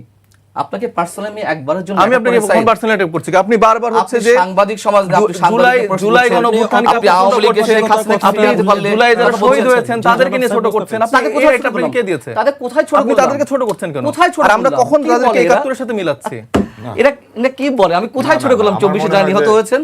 আমার মনে হয় যে আমরা ওয়ান টু ওয়ান বিতর্কে না গিয়ে যার যার বক্তব্য বলি, মানুষকে বেছে নিতে দেই। এটা এইভাবে আমি একটু দুঃখই প্রকাশ করি, কারণ ওইটা আমার খুবই আবেগের জায়গা। আমি জীবনে কখনো এইভাবে আক্রান্ত হই নাই। ফলে যখন আমি মিথ্যা কিছুতে আক্রান্ত হই, আমি আসলেই আহত বোধ করি। এবং আমি আসলে আমার সারা জীবন যাদের কাছে গিয়েছি, আমি কখনো দল বেছে যাই নাই। আমি কখনো চিন্তা করি না যে কে কোন দলের। ফলে যখন এইভাবে ট্যাগড হয়, একজন মানুষ আহত হতে পারেন। এটা আসলে কারো কিছু আসে যায় না। এবং কেউ কি চোর বললে চোর হয়ে গেল? এখন তাহলে কি কাউকে স্বৈরাচার বললে স্বৈরাচার হয়ে গেল? তাহলে আপনি বিচার করছেন কিভাবে? সাক্ষ্য প্রমাণ লাগবে, প্রমাণ করতে হবে, তারপর তো প্রমাণবিহীনভাবে কারো কথা পছন্দ না হলেই কি তাকে আমি আক্রমণ করতে পারি এইভাবে যে সেটা ব্যক্তিগত আক্রমণ? আমি কথাটা টেনে নিয়েছি কেন? আমি আমেরিকাতে গিয়েছিলাম, ওদের যে এভিয়েশন মিউজিয়াম আছে সেটা দেখতে। সেখানে গিয়ে দেখলাম যে ভিয়েতকং গেরিলাদের যে জুতা এবং হোচিমিন সাহেবের যে জুতা, সেটা ওখানে আছে। এবং সেখানে ব্যারন ফন রিক্টোফেনের একটা মূর্তি আছে, যিনি রেড ব্যারন। রেড ব্যারন কে একজন এইস পাইলট। তিনি কি করেছিলেন? তিনি মিত্রপক্ষের বিমান ভূপাতিত করেছিলেন, এবং একটা না, অনেকগুলি। তার একটা মূর্তি আছে। তা আমি জাদুঘরের কিউরেটরের সাথে দেখা করলাম, করে বললাম যে যারা তোমাদেরকে মেরেছে এবং যাদের কাছে তোমরা পরাজিত হয়েছ, সেই ভিয়েতনামের জুতা রেখেছ। সে বলেছে যে সভ্যতার জায়গায় এটা, যে আমরা শত্রুরও যে জায়গাটাতে সে রেসপেক্ট পেতে পারে সেটাকে রেসপেক্ট করি। এবং এই জুতা রেখেছি এই জন্য, দেখানোর জন্য যে দেখো একটা কমিটেড ফোর্স কি করে এই জুতা পরে তোমাদেরকে হারাতে পারে। গাড়ির টায়ার আছে না, সেই টায়ার কেটে তৈরি করা জুতা। এরকম জুতা আমরা ছোটবেলায় দেখেছি, আমাদের বাংলাদেশেও তৈরি হতো। এখন আর লাগে না, আমাদের অর্থনৈতিক উন্নতি হয়েছে। এবং আমি ওই রিক্টোফেন, যাকে রেড ব্যারন বলে, তার মূর্তিটা এত সুন্দর, হ্যান্ডসাম একটা লোক। আমি বললাম যে এই মূর্তিটা তোমরা রেখেছো, এতগুলি পাইলট মেরেছে সে। বলে যে এটা তার দক্ষতা। তুমি যদি একটা ফুটবল খেলায় কেউ গোল করলে তাকে স্মরণ করো, তাহলে এইরকম একজন পাইলট তাকে এভিয়েশন মিউজিয়ামে রাখতে হবে।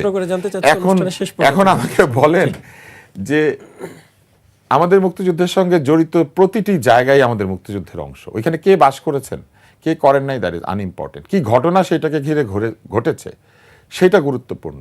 আপনি ব্যক্তির বিরুদ্ধে ক্ষোভ প্রকাশ করতে পারেন, আপনি কখনোই একটা ভবনের বিরুদ্ধে ক্ষোভ প্রকাশ করতে পারেন না। তাহলে তো ভারত অধিকার করেছিল মুঘলরা, সেজন্য তাজমহল ভেঙে ফেলা দরকার। এবং শাহজাহান রাষ্ট্রীয় কোষাগার শূন্য করে তাজমহল বানিয়েছিল, তাহলে তাজমহল গুঁড়া করা দরকার। এই ধরনের যুক্তি কারা দেয়? তারা দেয় যারা মনে করেন নিচে মন্দির আছে এই কথা বলে মসজিদ ভাঙতে যায়, আর আরেক দল লোক নিচে মসজিদ আছে বলে মন্দির ভাঙতে যায়। এই ধরনের যুক্তি তো তারা দিবে। আমরা কোন যুক্তি দিব? আমরা যুক্তি দিব এই দেশের ইতিহাসের সঙ্গে সম্পৃক্ত সবকিছুকে আমরা স্মরণ করব, ভালো এবং মন্দ দুইটাই স্মরণ করব, এবং মন্দকেও আমাদের সামনে রাখবো যাতে মন্দকেও আমরা চিনতে পারি, ভালোকে আমরা চিনতে পারি। আমি আপনাকে আরেকটা ছোট্ট উদাহরণ দিই। আপনি ইংল্যান্ডে যাবেন, আপনি ইংল্যান্ডে গেলে বেকার স্ট্রিটে যাবেন, সেখানে গেলে আপনি একটা বাড়ি পাবেন, এটা নাকি শার্লক হোমসের বাড়ি। শার্লক হোমস বলে কোনো কিছুর অস্তিত্ব নাই, একটা মিথ্যা, একটা ভুল চরিত্র। মানে ভুল চরিত্র বলবো না, একটা কাল্পনিক চরিত্র, কিন্তু তারপরেও শার্লক হোমসের বাড়ি আছে। কেন বলেন তো? কারণ ওই সাহিত্য তাদের সাহিত্যকর্মের অংশ। Arthur Conan Doyle, Sherlock Holmes, Moriarty এবং ওয়াটসন, এটা তাদের সাহিত্যকর্মের অংশ, ইংরেজদের সাহিত্যের। মরিয়ার্টি হচ্ছে সবচেয়ে ভয়ঙ্কর ভিলেন, যে শার্লক হোমসের সাথে লড়াই করতে করতে শার্লক হোমস এবং মরিয়ার্টি মারা যায়, কিন্তু ওইখানে মরিয়ার্টির একটা মূর্তি আছে ওই শার্লক হোমসের বাড়ির মধ্যে। ভাই, জুলাই সনদ স্বাক্ষর করে সভ্য হলাম, এটা প্রধান উপদেষ্টা যতই বলেন, সভ্যতা এইভাবে আসে না। সভ্যতা আসে যখন আমেরিকার মিউজিয়ামে হোচিমিনের জুতা থাকে, এবং ওই আমেরিকাতে আমাদের প্রধান উপদেষ্টা পড়াশোনা করেছেন। আমি একটা ছোট্ট প্রশ্ন করবো, আমি একটা রিল দেখেছি, স্বাধীনতা যুদ্ধের সময় তিনি বাংলাদেশের মুক্তিযুদ্ধের জন্য অনেক অর্থ সংগ্রহ করেছিলেন। কার নাম দিয়ে অর্থ সংগ্রহ করেছিলেন? কার কথা বলেছিলেন? কেন অর্থ সংগ্রহ করেছিলেন? ওইখানে কার কথা বলেছিলেন যে কে নেতা আর কে নেতা না? আমরা ইতিহাস বিকৃতকারী প্রত্যেককে অপছন্দ করি। ইতিহাস লিখতে হবে ইতিহাসের মতো করে, ইতিহাসকে স্মরণ করতে হবে ইতিহাসের মতো করে। ইতিহাস হবে নৈর্ব্যক্তিক এবং নিরপেক্ষ। ইতিহাসে ভালো এবং মন্দ পাশাপাশি থাকবে। ইতিহাসে যদি লেখা থাকে যে হিরোশিমাতে পারমাণবিক বোমা বিস্ফোরিত হয়েছে, তাহলে ইতিহাসে ইনোলা গিয়ে লেখা থাকতে হবে, ইতিহাসে লিটল বয় লেখা থাকতে হবে, ইতিহাসে লেখা থাকতে হবে কে এই বোমা বর্ষণের নির্দেশ দিয়েছিলেন। ইতিহাসে স্মরণ করতে হবে এই ঘটনাকে নিরপেক্ষভাবে।